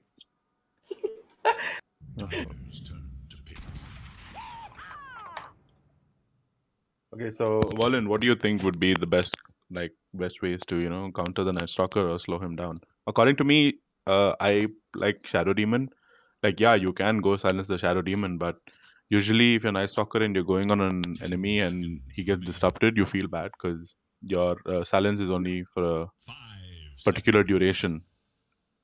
Mm-hmm. And even the Shadow Demon ulti, which purges and slows down, actually kind of counters you because you're so slow, and if you're slow, you're not gonna be silencing the enemies because they can just move out of the silence, right? Yeah, that's true though. But even like a witch We have doctor, a like Tinker as long Pick, as Quillen, pretty early, finally. like very early. I mean, like why now? Second pick tinker, like really. I mean, it's more like he didn't even like get banned that early in the last game as well. But why? Like, what were they thinking of when they? I said more like it gonna be a support tinker. Mm-hmm. Supporting, yes. I don't think so. They're gonna ban all the Tinker counters now. See, they already banned Spectre. Wait, they just gonna ban 3 heavy counters for the tinker just like that, and that's enough. I guess it should be. I mean, and even after the 3 counters, if Ninja commit to picking a counter for Tinker, they can just put it on support and be like, yeah, we just baited you guys into picking Tinker counters. Well,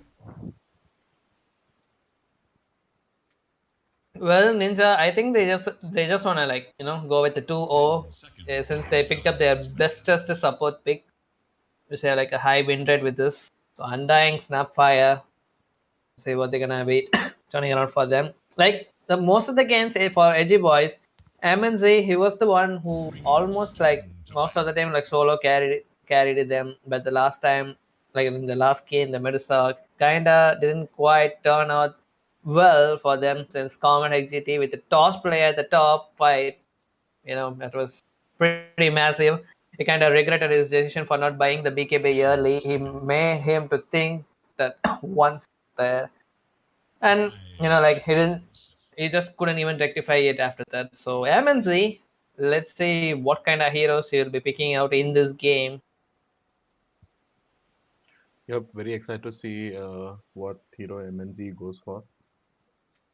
We do see a mass ban incoming and a Terrorblade ban from Ninja. So they do respect MNZ Terrorblade and they say, no, we're going to ban it. We're not going to give you a chance to play Terrorblade. Interesting faceless void ban. It's not interesting at all. It's a common enemy for all the heroes. Like, get rid of this hero, man. Why is it even there? Whoa. Calm down, What is this hate towards faceless void? Is there a backstory to this or something? Like, he just Cronus me and there's no counter for that at all. Like, are you kidding me? Well, maybe yeah. In this patch, there's so many okay. Swaps, or he can use his prison once he gets his shot. Okay, that's all. What is that? Pudge hook? You're gonna pick a Pudge in the grand finals? Come on. Yeah, why not? Like you can hook people, you can eat people with a shard. Like why not? I mean, we did just get our second pick, Tinko. Are you gonna be surprised if there's a Pudge now? Honestly.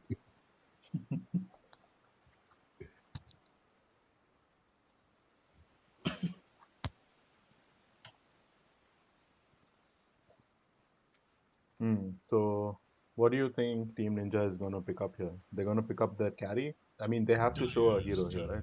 Are they going to show their offlane? They have to show either the full lane, the complete duo. Yeah. Offlane. Okay. This is a pretty good pick coming out. Legion, definitely a nice pick. And it's actually Wolfav's signature hero. So, Winter Wyman, a direct counter to LC. It's going to make this game very hard. And Winter Wyvern is actually also pretty good at hitting the Tome, Undying's Tombstone, because you have increased attack range on your first spell. So that's one more thing. Like Winter Wyvern, if he gets a lot of people in the curse, if the Tinker has an Agnum Scepter and he keeps like using the laser on the targets, Yeah, they're all gonna like that. Yeah, I mean not the miss. I mean like that 15% HP reduction thing. Is it still gonna be active? Yeah, I think they're not gonna take damage, but I They're think the gonna HP take. reduction, the debuff should take place, I'm sure. Then by the time it wears off, like if he uses like one more laser, they all of them will instantly die. Sir, but Yeah, it's gonna be a very interesting combo.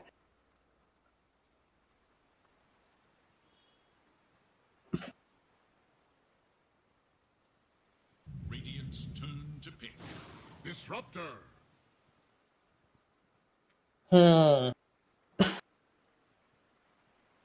Disruptor picked Osho's Panda's signature boss fight hero. They picked it. You remember they picked it last pick in their semifinals match against Team Random, and it worked out pretty good for them. But what about the Tinker second pick, sir? Yeah, You still haven't given me a good statement of the Tinkers. I mean, Edgy boys, they are on the edge. So Ninja, they're gonna like clean up the series in one more win. They're gonna reveal up a Tinker the second pick. I'm still very confused. You should look to ban, the Storm Spirit or probably Void Spirit right now to secure the Tinker's lane, even the late game. Yeah, I don't think Zeus is a counter to Tinker anymore, right? Because of your the thing which gives you state resistance. Yeah, it absorbs like 400 damage. You can probably get out of it. Yeah.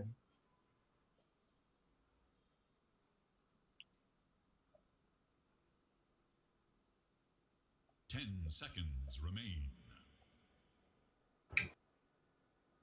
Ban out the Void Spirit, but they still leave Storm Spirit in the pool.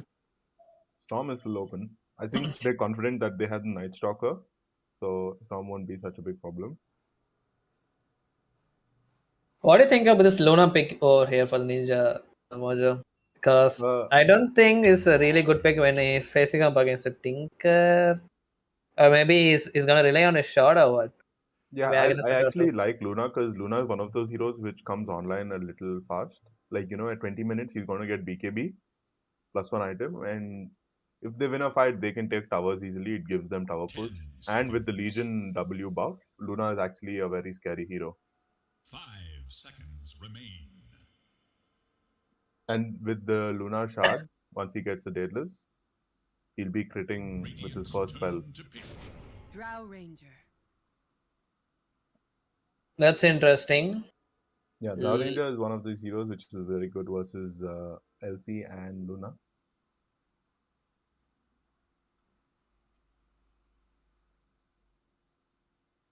Seconds remain. So it's gonna be the complete draft for the Edgy Boys, which means Tinker will surely be gonna be the mid for them. So Team Ninja have the last pick. You want to see Winter Wyvern mid? Nyan, Winter, I don't know. Force your will upon the battlefield today. We have an Ember Spirit last pick coming out for ABH Fun for Team Ninja. This is the game 2 of the grand finale of the DRS Phase 1. I'm sure we're going to have another exciting game ahead. And I'm going to pass over the stream to my casters, Lama and Danny. Good luck, boys. Thank you. Alright, boy. Everyone, welcome back to the second game of the grand finals between Ninja versus Edgy Boys. And well, we had a beautiful, amazing first game, and here we are on to the second game with both teams having an amazing draft. And this could also potentially be the final game of the tournament. Possibly. It's a best out of 3, so if Ninja pull through and win this game too, it's gonna be a 2-0 victory over Edgy Boys. Unless Edgy Boys are able to come through, we can see a game 3.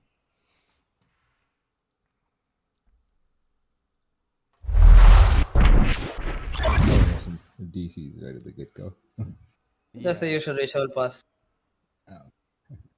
Usually there. Lama, which tribe do you like the most? Which draft do I like the most? I'm sticking towards ninja side a little bit. I like the I thought you were. ninjas draft better. I thought you were gonna say any draft with the techies in it. So I don't like the both of these drafts. Yeah, that also. But in these two drafts, it's you're saying that like you never played techies. Shut up, Vernon. I see you spamming techies. Ah, take these players.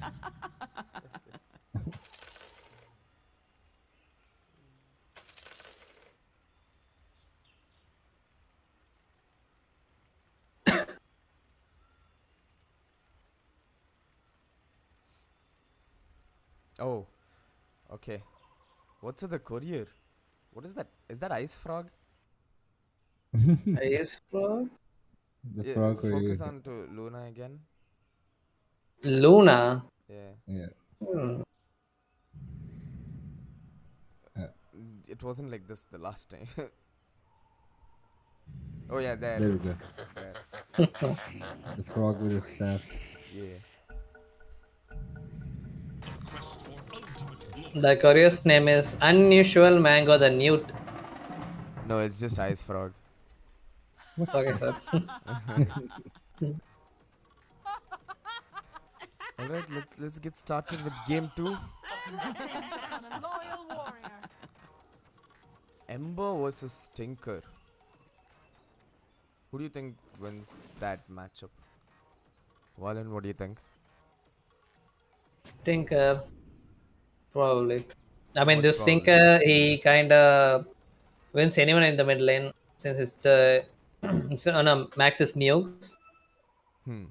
It's not gonna be worried about anything since he can always, once he reaches level 6, he can always like go back to his base and come. And so does the Embers, which is force, but Who can secure the runes? It's on the supports to secure the runes for each of the heroes.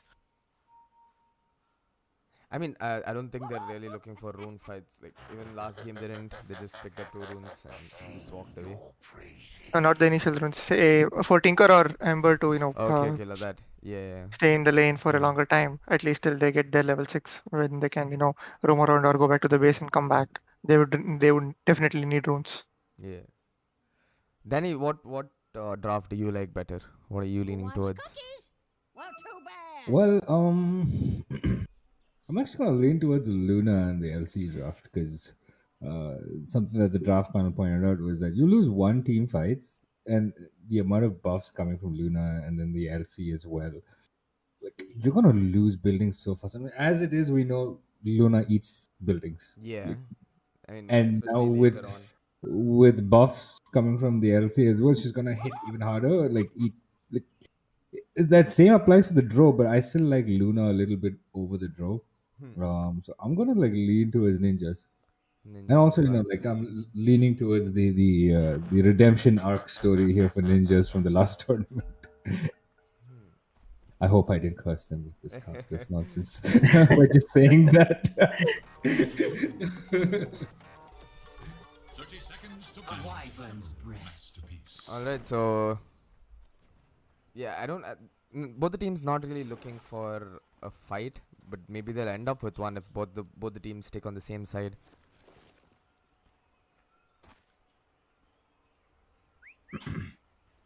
Snapfire coming in with a high five. It's not gonna get one, sadly. The battle begins. And we don't see any fights. Like the first game, second game, same thing.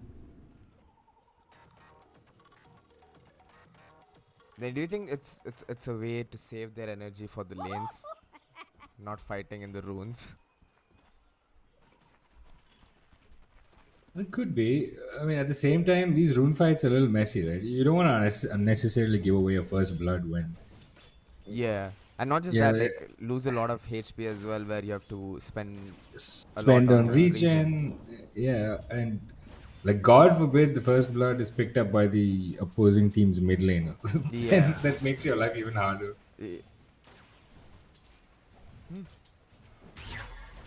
Ember's not gonna have a happy lane mid lane because he's gonna get continuously denied, or maybe even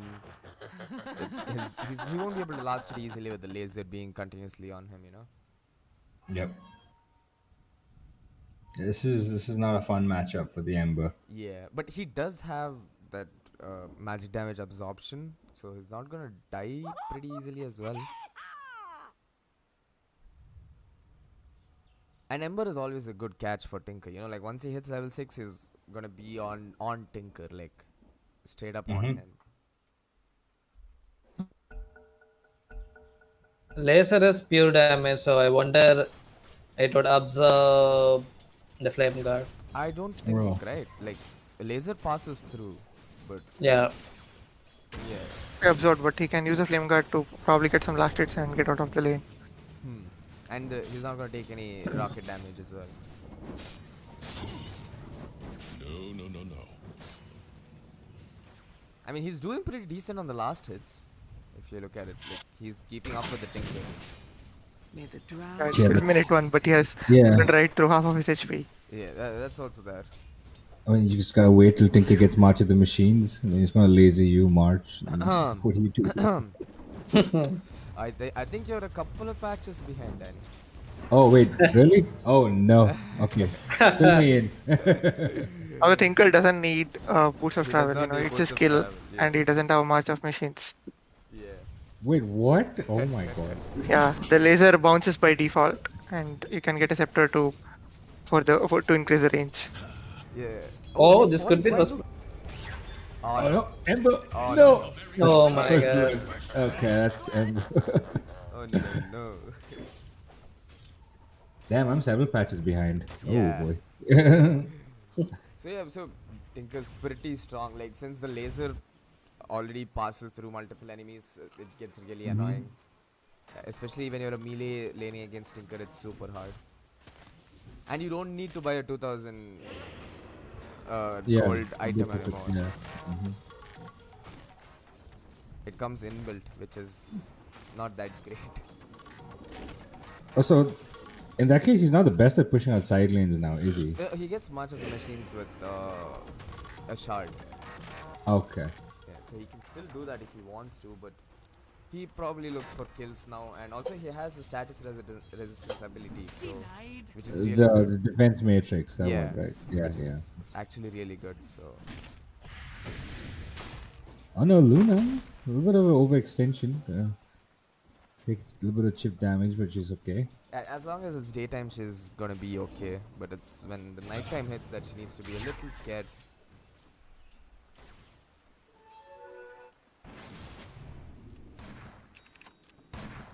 Ember's still doing quite decent for himself, just 3 CS away from 2 CS away from Tinker. Not a bad. Still one But death and bot Luna. lane, there's an It exchange. was a bit of a between the heroes. trade-off, yeah.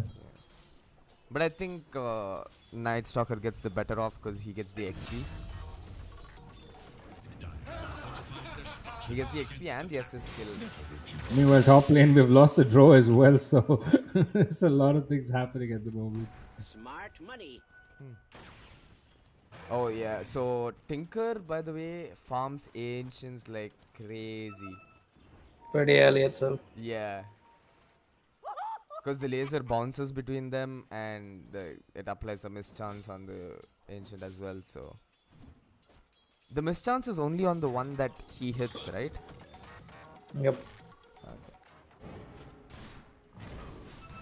Oh, Ivan, in a bit of a trouble right now. Draw Ranger coming in for a little bit of a cheeky play from the side, looking to quickly finish off the Snapfire. They actually will, and Ivan's going to be okay. He's going to look he back away. Meanwhile, Elsie, she's more than fine. She's also finished off her soul ring, so she's going to start spamming away now.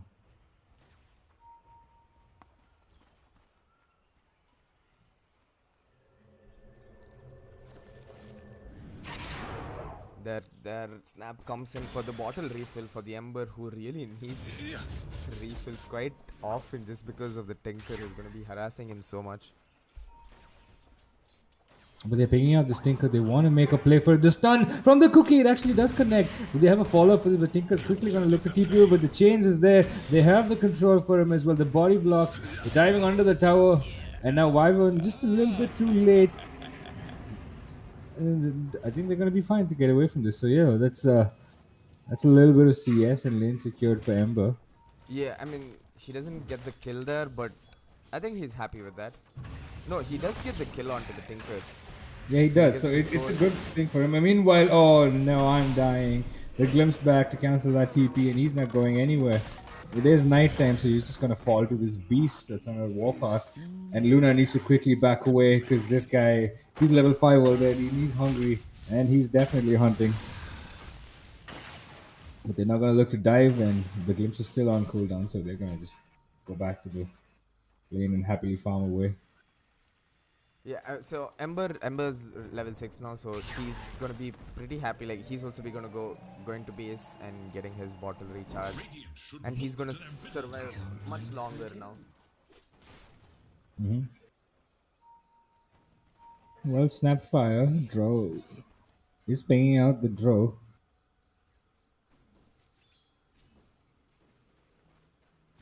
Is LC 6 yet? Oh, she's so close. The moment LC hits that 6 and there she is. Now, are they gonna go look for duels instantly? Yeah, so Drow is alone. Wyvern isn't there. Luna just sidestepping away from the kinetic field. Okay, yeah, look at Tinker. he's just stacking them. Meanwhile, they're jumping on the Drow on the top lane. They're looking for her. The duel actually does manage to connect, and will this be the first duel victory? Snapfire. Oh, it doesn't actually get converted into a duel victory, but that's the dead Drow right there. She tries to get some CS before she dies.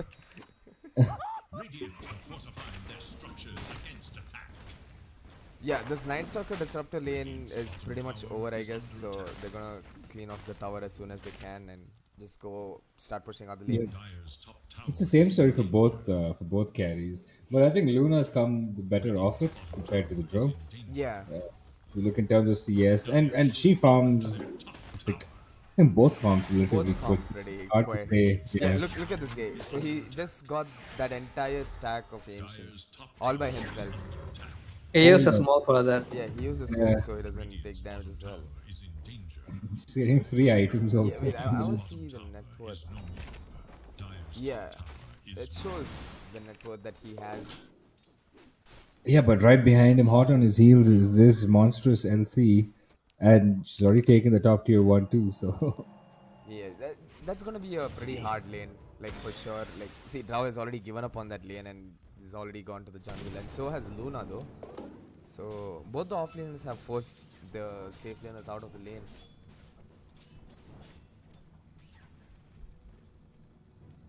was there any stacks on the side of Dire for Drow? I do know Radiant had a couple. I'm not sure if they did. Dire should look to their top tower.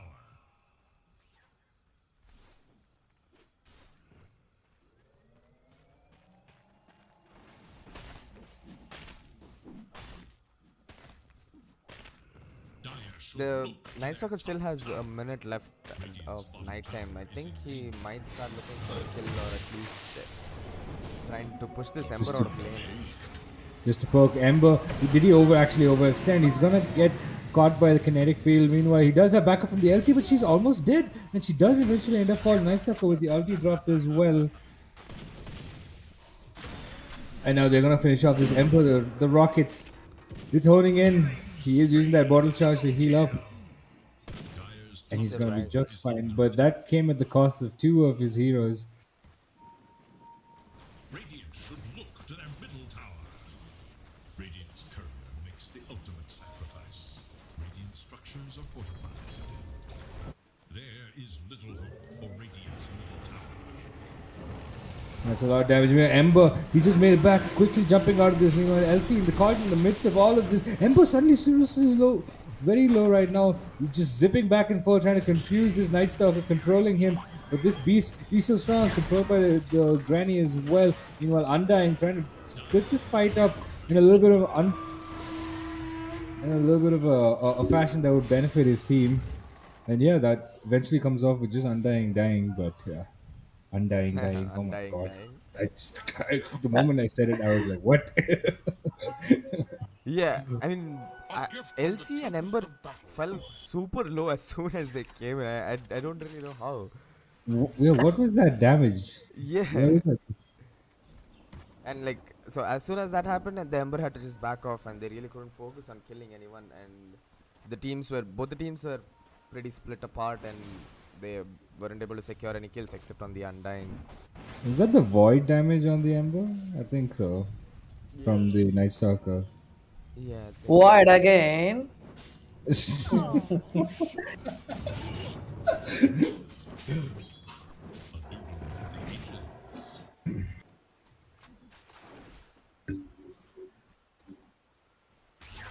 Radiant are desperately looking for a fight. They need some stacks on this LC. He's got the chains onto the Disruptor. They're going to look to jump onto it, but the Static Storm, it gets dropped on this Ember, and he actually might be dead here. The pullback as well. He's got the Flame Guard to quickly look to make a little bit of a play. He's using his Remnant as much as he could, but the ultimate from the Wyvern is going to hold him in place just for the Drow to finish him off. But, well, no. Tinker takes with the laser. I guess lasers, well, not I guess, definitely lasers are faster than the arrows. So. Yeah, and I think there is a little overkill using the Winter Wyvern ult there, but I mean, he almost got away, to be fair.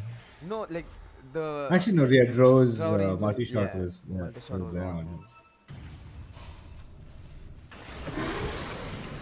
Well, Undying deciding to get a little bit aggressive right now, but this is a bit of a crazy misplay because he's just gonna get glimpsed back to the Night Stalker, who has popped his ultimate and has that silence as well. But now that's gone on to cooldown, they're gonna look. I mean, Radiant shouldn't be even looking for fights at this moment, considering how weak they are. It is nighttime too. I mean, it is a Night Stalker ulti and Granny. What? Goodbye, Granny.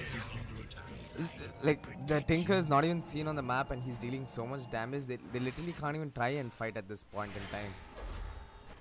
I think, but it's still making space for the Luna, so I don't think that they're really worried that much about losing lives. Yeah, well, Drow is ahead of the Luna by about 300 though. Yeah. I mean, obviously Drow is going to have a much better game now that her teammates are more, making her space actively and trying to find fights.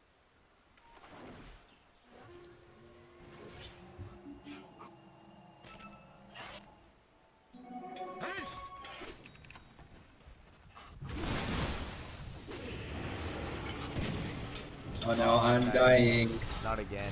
Controlled into the pit. He does die, but drops it to him up in the high ground. Meanwhile, Wyvern's gonna pay for that with her life. Oh, the Cookie does not connect the stun, but glimpse back on the Ember. But he's got the Remnant to quickly catch back. He's trying to hold on the Disruptor, but that Disruptor is gonna waddle away to safety. Across the map he goes. Oh no, the duel was not in time over there, and they got the kill off on the Winter before he could get the duel off. 30 minutes in, LC with no dual damage. I mean, like, people find that troubling, but like, it's really not a problem, because if she misses her early game duels, it's fine as long as she gets her late game duels. Because the damage is so much more later on that it doesn't really matter if you don't get 1 or 2 duels within 15 minutes.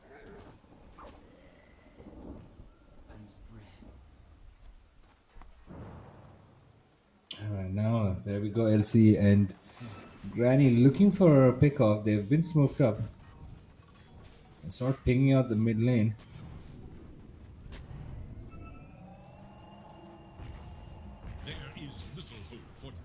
But there's almost an identical rotation from the Dire, but they're going for the bigger fish. Ooh. They're looking for Luna. And they actually might, because they are wrapping her around from behind. Oh, wait. Oh, they don't know now. Oh, now they do know as she shows in lane. Oh no, Luna. She's gonna walk in. Night Stalker does pop that Dark Ascension. Jumping onto her with the silence as well. There's nothing much that this Luna can do there. She stands there helplessly trying to defend herself, but she's gonna quickly get killed. And the glimpse back from the Disruptor. Setting the Undying back, but here they are trying to jump on this Drow, who is really low, but does eventually end up falling. Undying does pop that Flesh Golem and drops the tomb as well, but he's dead in the midst of that. Nice stuff. Oh, Granny does not manage to jump up the high ground with that cookie, and there is the static storm of the LC getting caught in the midst of that, and everybody from Radiant are just falling. Night Stalker, no chance on the Night Stalker with a triple kill. Oh my gosh, this man's on beast mode. One-sided right now, like they are dominating on the Radiance right now. No chance is not giving the opponents a chance to win. Oh no, Luna, this is really bad. She just walked up high ground, gets blocked up by the cannon, but she does have an ulti to turn and fight a little bit. But no, he's so tanky. There's no damage from her. Yeah, the Ancients leached from that damage as well, so Nansaka didn't take any damage over there at all.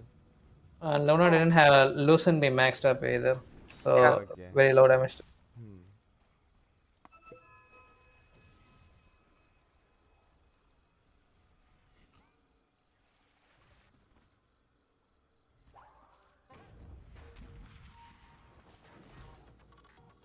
There you go, they're taking out the draw once again. They want to slow the draw down. Yeah, they have to. Oh, LC with the blink reveal, but she quickly gets silenced as well. There is the root from the Ember. Do they have the duel? But no, the Winter Wyvern Curse is going to completely block that opportunity off. And now this is going to go to dire straits for them. They're going to quickly fall. As Night Stalker falling really low. LC as well. Ember that's going to quickly look to turn and fight, but Winter Wyvern's going to just heal herself back to safety. Meanwhile, in the midst of all this, there is the Tinker constantly spamming those rockets. They managed to get a pick off on the Wyvern eventually. But the duel was not used. Yeah, dude, like, Dyer played that beautifully from not letting the LC get the duel off. Oh no, but Dyer is not done. They look for more, get these stranglers of both these supports out of the way. I think that was a misplay by the Legion commander. You know, instead of straight up blinking in and dueling the Draw Ranger, Yeah, I he think casted her first spell. he expected the Draw Ranger to go that way, and that's why he blinked there. But Draw just backed off normally, and that's why she was able to get the silence off before he was able to get the duel off.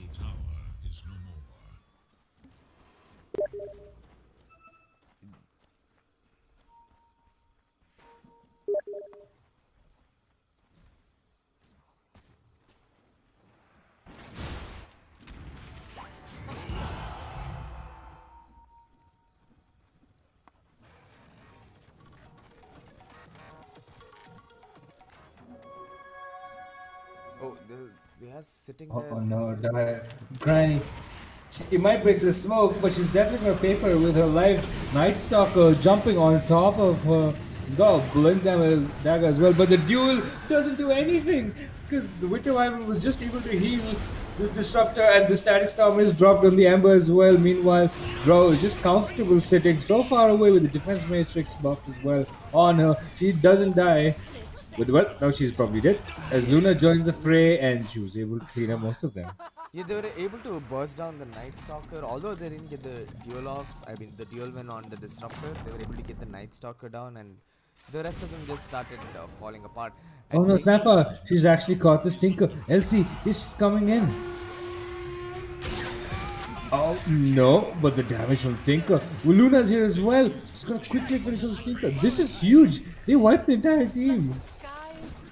Yeah, and that's... Well, I think we are in for another up and down game. Yeah.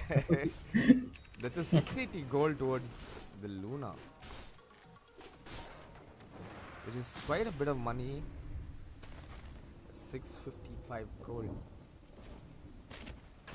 So net worth is back to being normal again. This will do nicely. He's back to status quo. I'm not sure. What about the XP though? How are the heroes? I think Luna's caught up. Pretty much. No, actually, she's way ahead of the draw. Way ahead of the Yeah, draw. way ahead. I mean, obviously she has the glaives, so it's gonna bounce around everywhere, and she's gonna get farmed much faster. She uses some Dragon Lance to get a BKB, Luna. Oh. And yeah, she gets it back. Luna BKB Dragonlance. Yeah, this is super fast BKB, but I think she does need it because once the Night Stalker jumps on top of her, she really can't do anything. So she needs that BKB to use her spells through the silence. Agreed. Oh, meanwhile, we've lost the Ember.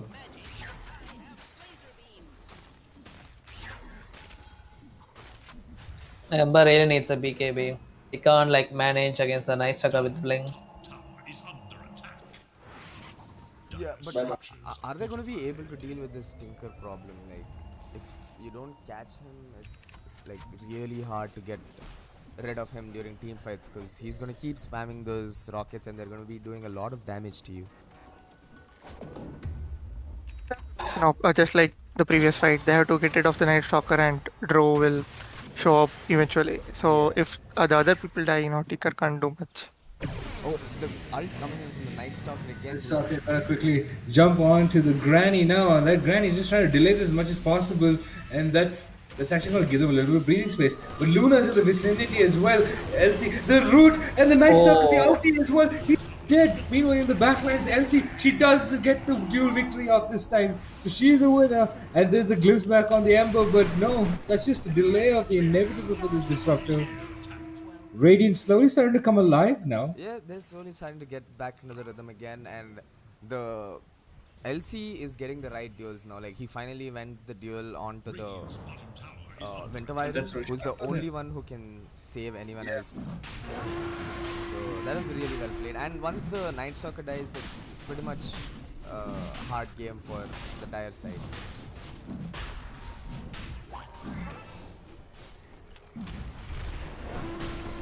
It's a free Roshan for Radiant right now.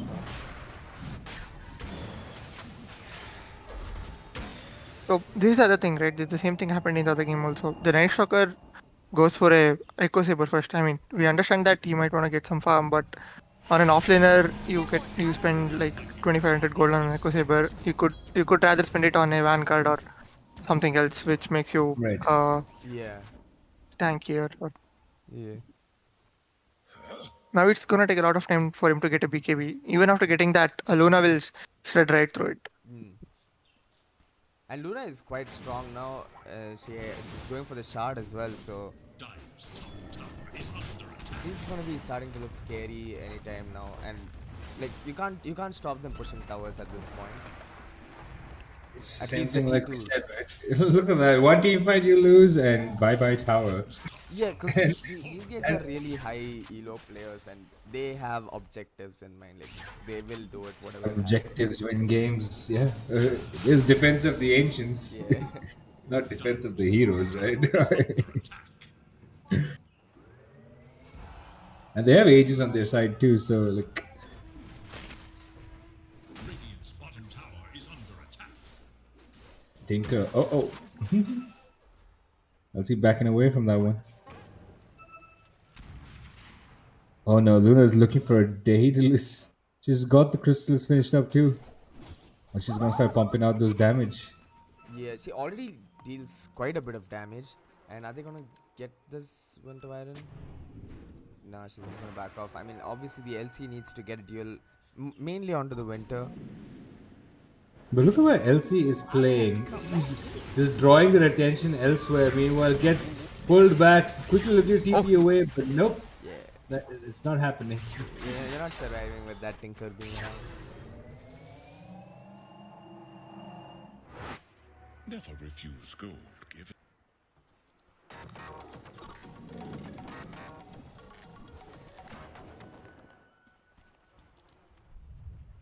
Dire's bottom tower is under attack. Luna Sanda look very scary at the moment. Yeah, I mean, it's hard. It's gonna be hard killing her. She has the BKB, she has an Aegis, and now she's going for a Daedalus as well. So she's gonna be doing a lot of damage with a lot of save as well. They're just letting her take the tower. Not even. There's not try much you and can reply. do to defend that, but it is nighttime now. So, in an ideal scenario, this is when Dyer would look to make an engagement play. They have some offensive words. Also, she's got the Aegis, right?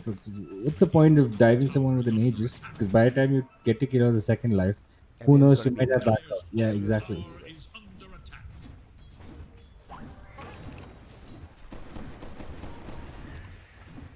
Oh, Dyer are losing a lot of real estate very, very quickly.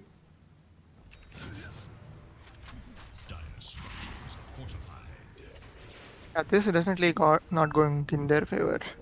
Losing a tier 2 tower, a second tier 2 tower within 25 minutes. And Elsie gets the shard, this is something she can keep giving BKB to Luna, and Luna can stand straight. Yeah, and she doesn't have to worry about the rockets as well. Right.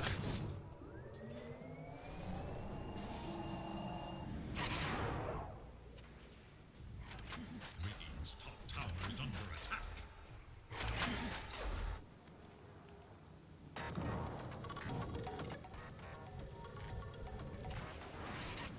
Tinker's starting to get scary though. If you're not able to catch him, it's really gonna be hard.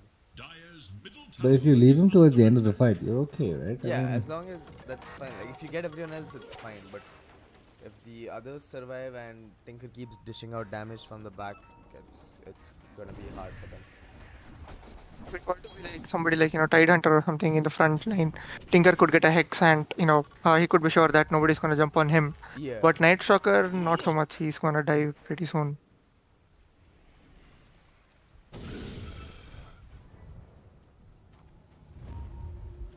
smoke play coming out for the Radiant.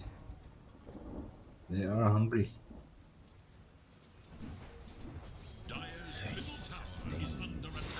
Oh, the crowd.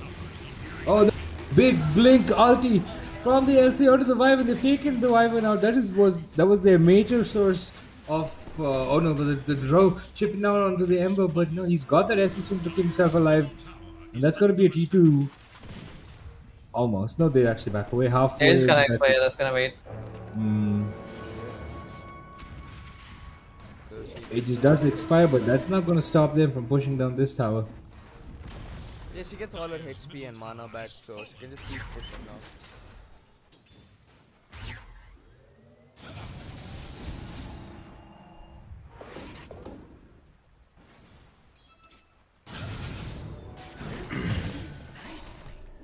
Oh, Granny, the only one left alive in the midst of this. Gonna get glimpsed back.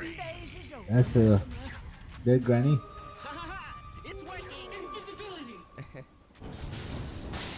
Because voice lines are hilarious.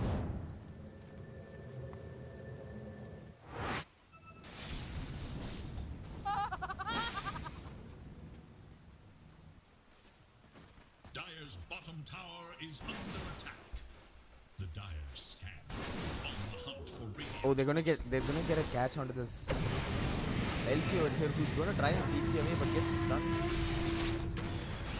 And she gets pretty much deleted with the entire 5-man team from the Dire side coming to kill her. So, Danny, do you think that they should just keep going with this momentum right now, stick together as 5 and keep pushing, or they should let the draw range of Momentum is key, but what I've observed of late is the teams sort of tend to get carried away with the momentum they have, and that leads to overextension, and overextension always leads to deaths, unnecessary deaths that could have easily been avoided.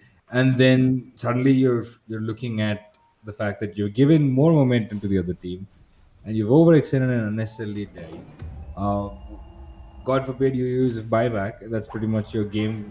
It just gets costed over there. But Snapfire with a cheeky cookie stun onto the draw, trying to make something happen. Ember was in the vicinity.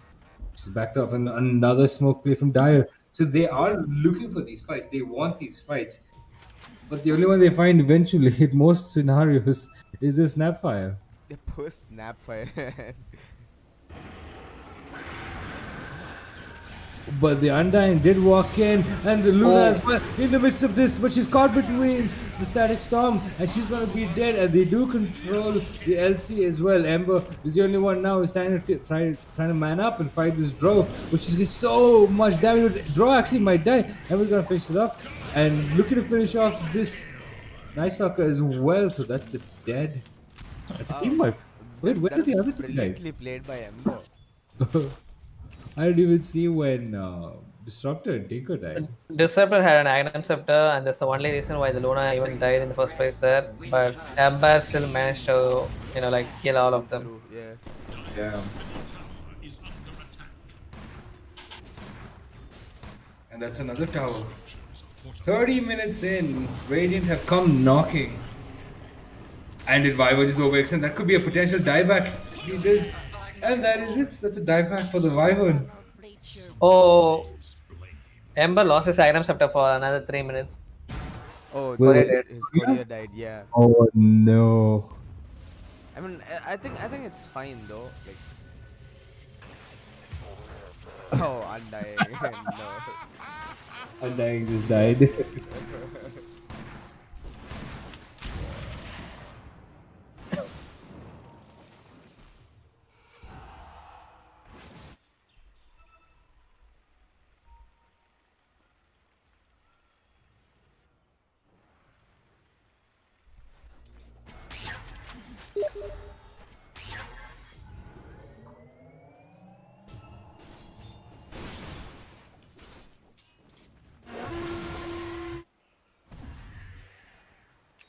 So, Wallen, what do you think about the game? How's it going so far, and who's making the plays? Who's making it happen? I think the LC, he is pretty much dueling the Winter Wyvern alone so far in this game, and that's how they kinda winning this most of the fights almost. But I think it still can. I mean, I think it can turn around still. I think LC learnt his lesson after he dueled other people a couple of times, and the Winter Wyvern was always there to save them. So he's just like, screw it, I'm just going on the Winter, and now I don't care about the others anymore. Yeah, this still can go the both ways, but I think like a Night Stalker, he is still he's missing something in this game. Like he's the one initiating, but it's still missing something. I don't know. Maybe he's been going on right on top of this wrong person, I guess. Yeah, most likely that is it. Like, I don't think his targeting is the right target that he should go for. Meanwhile, LC gets a duel onto the Winter Wyvern and he doesn't exist anymore. That is quite fast. 2 Invis heroes, the Disruptor and the Drow Ranger, and the Radiants are going for Roshan, whereas the opponents know about it, they come right at them. Disruptor is getting murdered by this Ember, who is looking for more kills, goes on to the Night Stalker, who pops his BKB, and the Luna pops the BKB as well, and they're backing off as the Tinker starts to barrage them with rockets, and the Snapfire looking to go on to this Drow Ranger, but gets stopped by the Tinker, but Drow just still falls, and that is the end of Tinker as well. The sole survivor Night Stalker is not able to do anything now, as he just watches them go back into the Rosh pit and probably secure the Roshan here. Looks like I missed. I just came back towards the end of that event. I had to really pee. I'm so sorry, man. I was holding it in for a long while. Couldn't help it. Just had to. Yeah, another Roshan for Radiant. Oh, this is not looking good for Dai right now. Oof. I'm getting flashbacks to the last game now. Yeah, it's starting to seem that way. Oh, he gets a free regen rune too. Man, this is what happens when both the teams are really good, you know. We see a lot of back and forth and repeat in games. Yep, and Drow being dead without buyback, and even Tinker being dead with no buyback, right? So it's just a tower now. You like lose one team fight and then you lose a tower. That's the way it goes with Luna. Yeah, and Oh no, another dual victory. Oh no, the Wyvern didn't stand a chance. The Tombstone as well gets dropped over there in the place of that tower. Now This there are multiple Luna. buildings that are slowly chipping away and disappearing into the fray. That middle tower is almost dead. Yeah, she's dealing so much damage under the towers. And the Radiant have really capitalized on the team fights that they have won, you know, like as soon as they win or as soon as they have They've an just gone advantage, for objectives, yeah. they just go for They the push the objectives. objective. Whereas they still have 3 of their towers standing.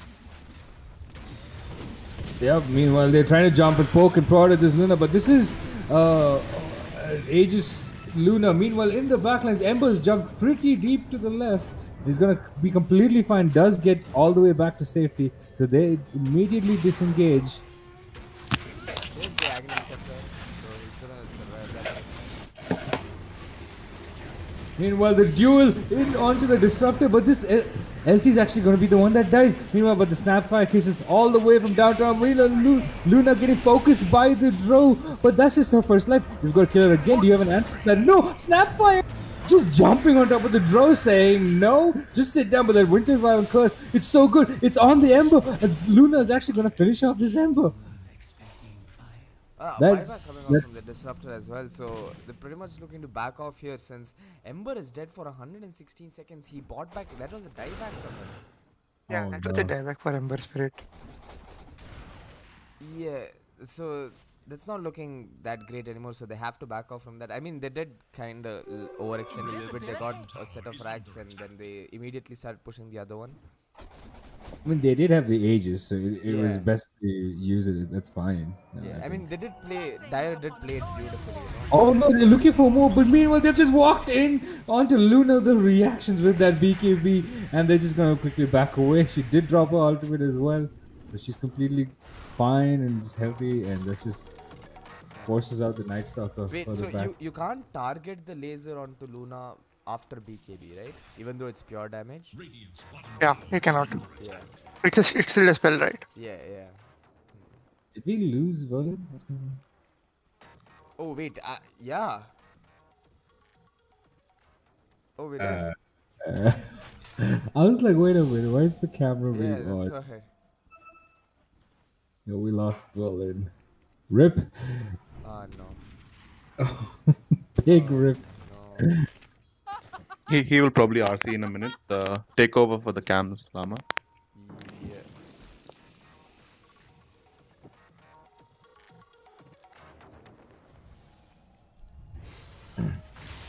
Anyway, Snapfire just gonna catch out. There's a duel right on top of the disruptor. That's a good target to catch right at the start of the fight. And now Night Stalker, he does have the Dark Extension, looking to turn and fight, but Snapfire, she's okay. The Winter Wyvern curse is so good on the Snapfire. They're gonna lose another member to this curse. Meanwhile, Drow dishing in the damage. Luna is completely off the map. The marksmanship coming into play, and there's another one falling as well. This game is completely just flipped around now. What? Wow. What was that damage? What? Is that the break of? I don't know. Was it? Maybe. Yep. The Luna got hexed and Dro just melted her. Damn. Unfortunate.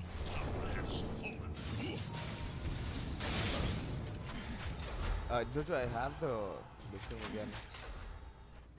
The fog. Okay, just go to spectator camera and choose free camera. Okay. If you still have it in free camera, choose player view and then go back to switch back to free camera. It should be fixed.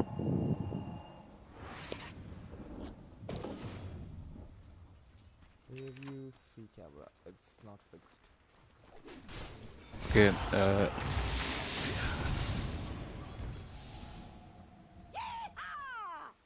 Blessings upon a loyal warrior.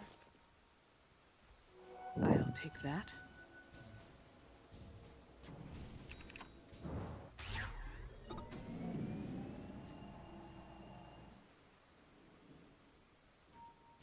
Okay, guys, we are having some technical. Is it back now? No. Verlin is back, so. No. Oh, okay. It's Is not it? yet.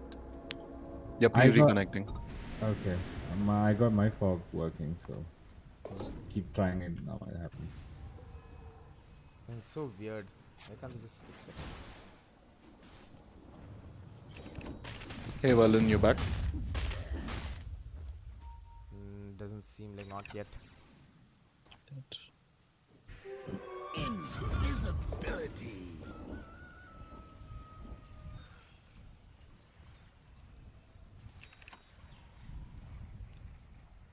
We have Team Radiant in a smoke.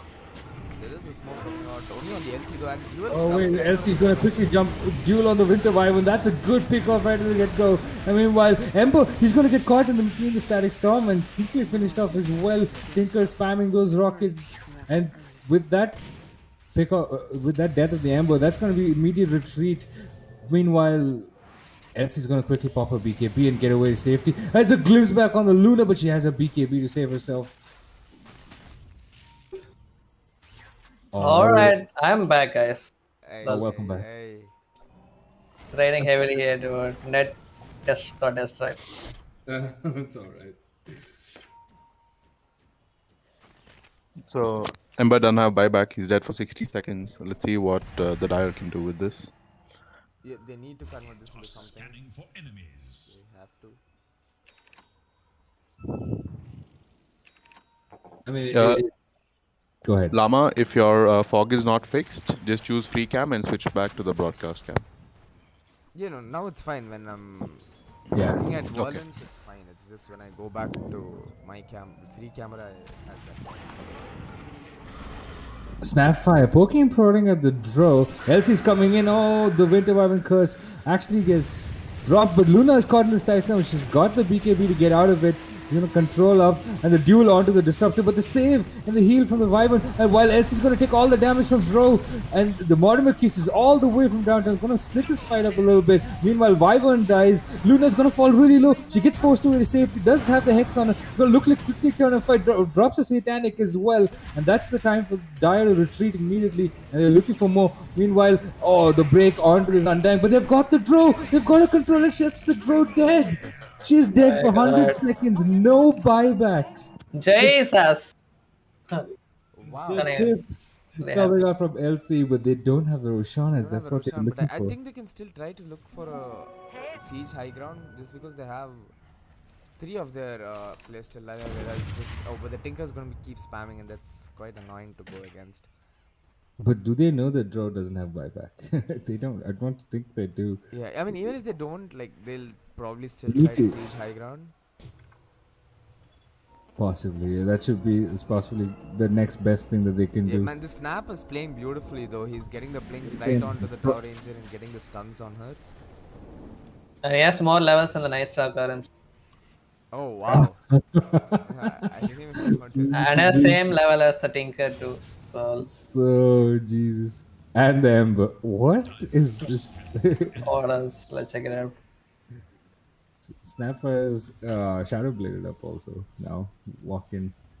And she's Snapfire is a gonna- true carry here. No. The drill carry. Ninjas are the Radiant team and Edgy Boys are the Dire team.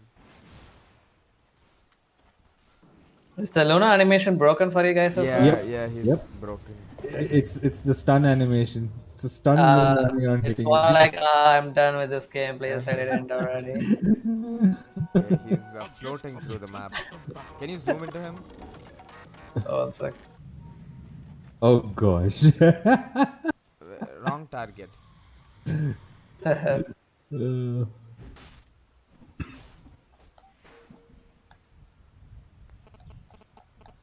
Now the Dro is back into the fight. And Roshan about 40 seconds away. A smoke play coming out from Dire right off the bat. Man, how much dual damage does this disruptor have? 80! 80 dual damage on the disruptor. Oh. Free damage. Yeah. He'll take it. Okay, time to buy a Desolator. I guess. Yes, time to go carry disruptor now. Plus 80 for free. Oh my god. But it's such a difficult job for LC, right? He has to pick either one to focus. No, he has to focus on Winter Byron. He has no other choice because Winter Byron's the only one who can save the someone from his team. Oh no, Snapfire. Oh no, he's not going to. Meanwhile, they are pinging out somewhere on the top side. It's not a good idea to get caught when they are on the lower ground. Dark Ascension is popped, so. But the Roche is up. That might actually be a giveaway and a tell to Radiant. Do they know that Roshan is up? And it's falling quite fast just because the damage coming in from Night Stalker and the Drow. But they do know they have the pings. They are aware they're grouping up. Roshan's falling really low. Aegis is still left there.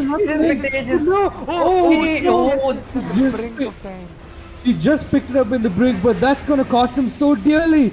The Aegis, this is her second life, and Drosh is falling really low. Does throw the silence, but that's not an effect of BKBW Luna. Snap with the stun. Drow is dead. 100 seconds in the grave. Bruh. And that could potentially be the end of this game. If they actually tried pushing tier 4s, they might be able to end it, but the buyback coming out from Disruptor probably pushes them away from doing that. But they can still siege the high ground here. I don't think so. He doesn't have Static Storm. So what's going to stop them? There's no... When Winter Wyvern's curse is available, but she's dead for 40 seconds. It's free real estate to be claimed at the moment. Man, the damage coming out from Luna right now, we might possibly be seeing the end of the finals. I have a feeling Drow Ranger's backpack and inventory slots, everything was full, and that she couldn't pick up the Aegis because it was just left there for a second, and oh no, that 1 second made all the difference. When she picked it up, but at the cost of her life, and that just like turned everything away. What? That was a beautiful fight though. And the LC did like what he had to Oh, they do have the Static Storm now onto the Luna, but she's got the BKB. Get out of this. The Dark Ascension does get dropped. LC with the duel on the Tinker now. Tinker, who's falling really low. Luna's gonna quickly finish him off, and that's Tinker there with the buyback immediately to try and delay this fight. But Luna just doesn't seem to care. She's still standing there, holding the high ground. But no, the best target onto the Ember, and Night Stalker jumping in as well. But the Satanic Luna, she does not care. She's a raid boss at this moment, and she just doesn't care. She's gonna quickly keep running up and down. Drow's back in about 3 seconds, but is there anything she can do? They've lost a Night Stalker for about 80 seconds. They don't have the Disruptor as well.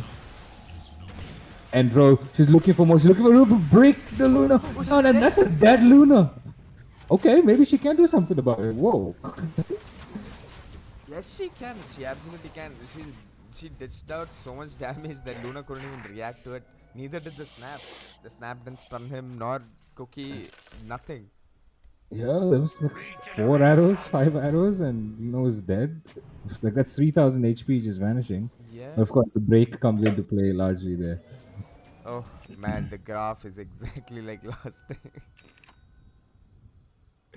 Up and down we go. But there's, I mean, is it Mega yet? No, I think they have one. It is Mega. It is Mega. Okay. Does Dire have to defend against Mega creeps? Not the first time they're doing it. But the last time didn't go so well for them.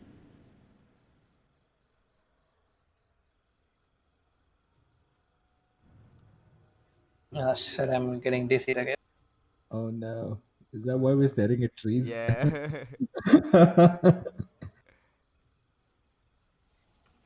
Nuh-uh.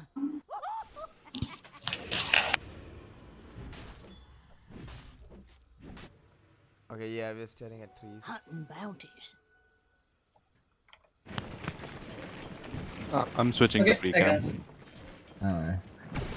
Let us know when you're back, Walden. Yeah.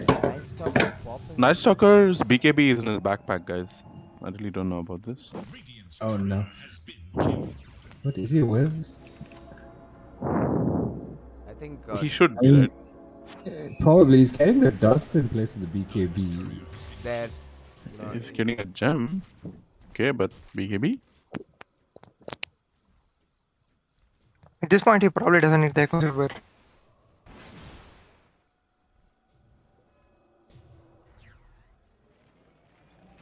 Okay, this ulti was just, a dewarding ulti. I mean, it has only 30-second cooldown anyway. He's got a level 25. So I think Team Dire is prepping for a high ground defense. They wanted to go to a game 3. They don't want to lose in the grand finale. So they're gonna do whatever it takes to defend this throne. Yeah, they have to. You can't just... Fire throwing literally everything, including the creeps at them from far away. And the thing is, versus a Tinker, like, ending the game, hitting tier 4s in the throne is very hard because he can just stand in fountain and spam. Yeah. Yeah.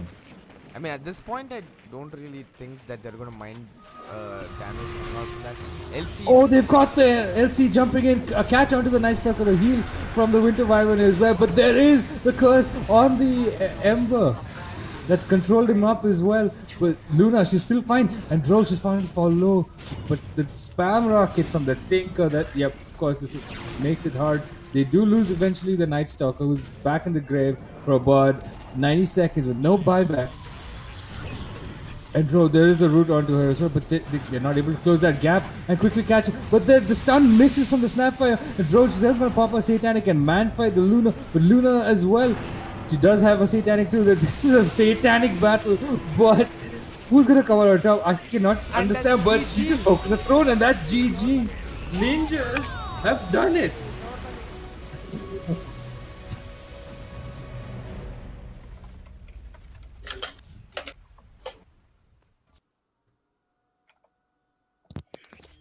There we have it, guys. The grand finale of the DIRS. It was a 2-0 vibe from Team Ninja.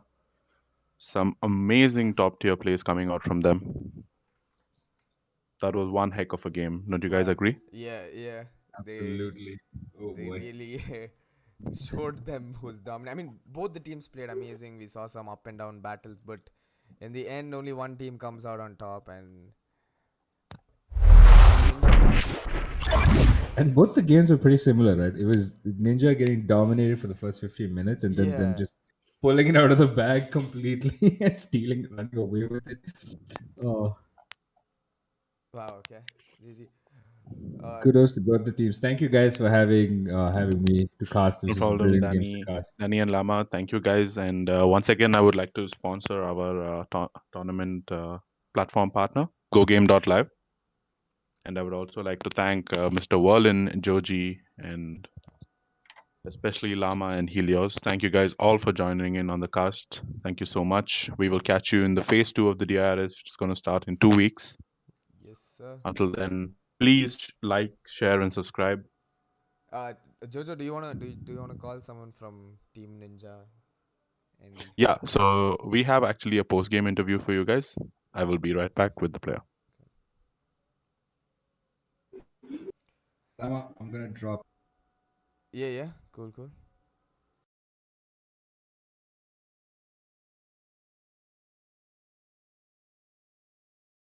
Yikes.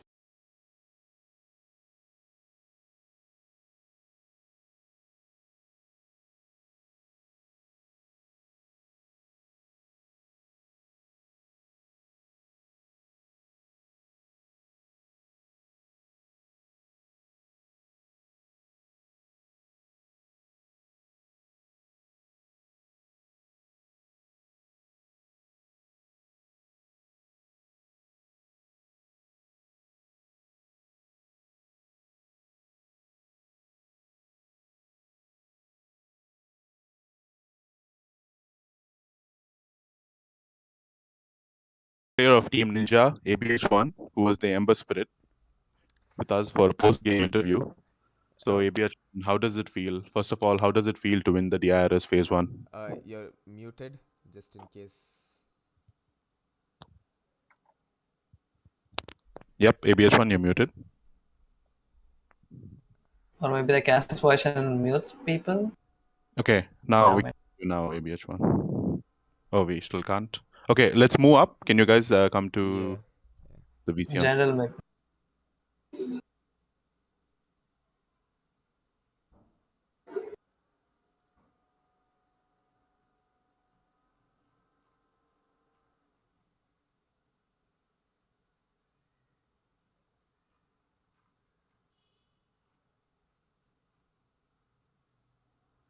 Sorry, chat, we're having some technical difficulties.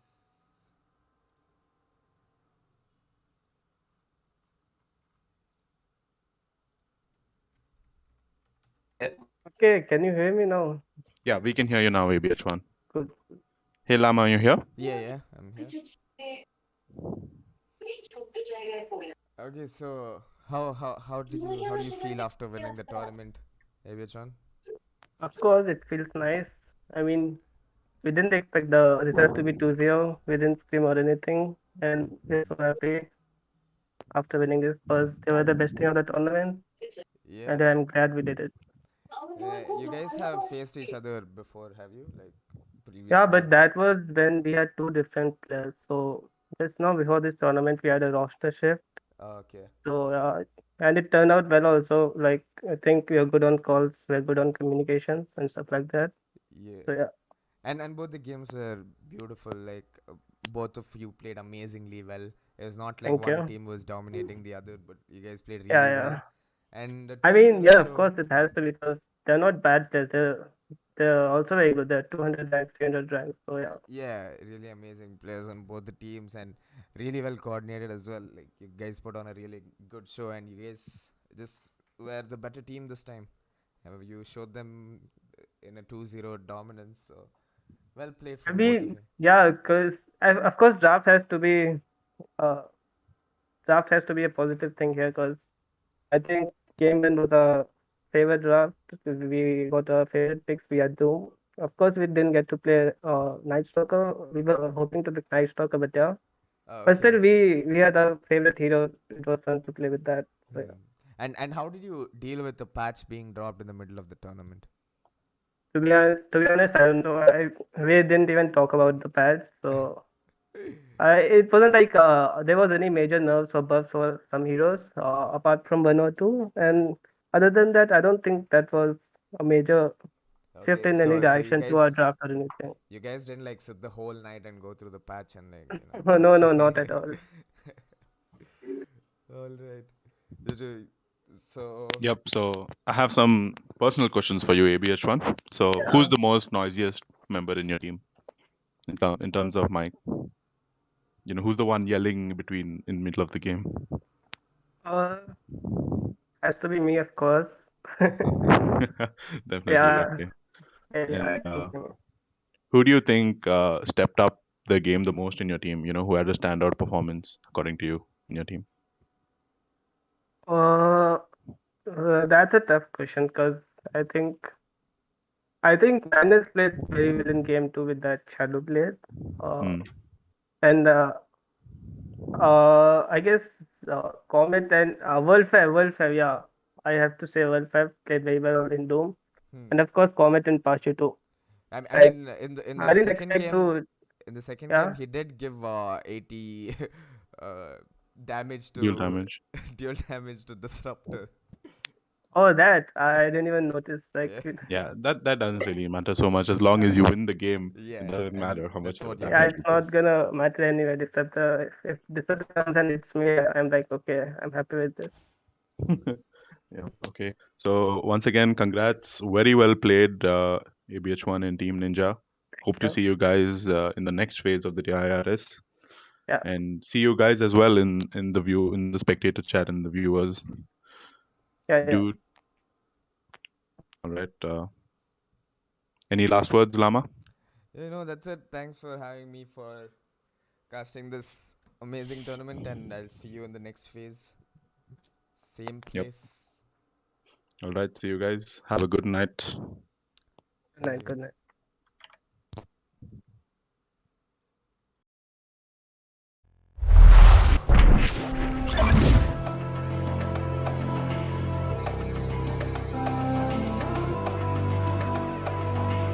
So enigmatic and charismatic, gotta live static, gotta get at it, never pragmatic, cause we live tragic. I can't live average, to be alive's magic. Turn it up in the back cause I'm grabbing everything I want, get in my way and I'm stabbing. I'll be moving crowds till I'm 6 feet napping. They need another fix, hooked on like an addict. I got my eyes on the prize and it's changing lives. I wanna live till I die, make a difference, right? I wanna give those in need a reason to fight. I wanna live every day like it's my last night. I wanna change how we play the game.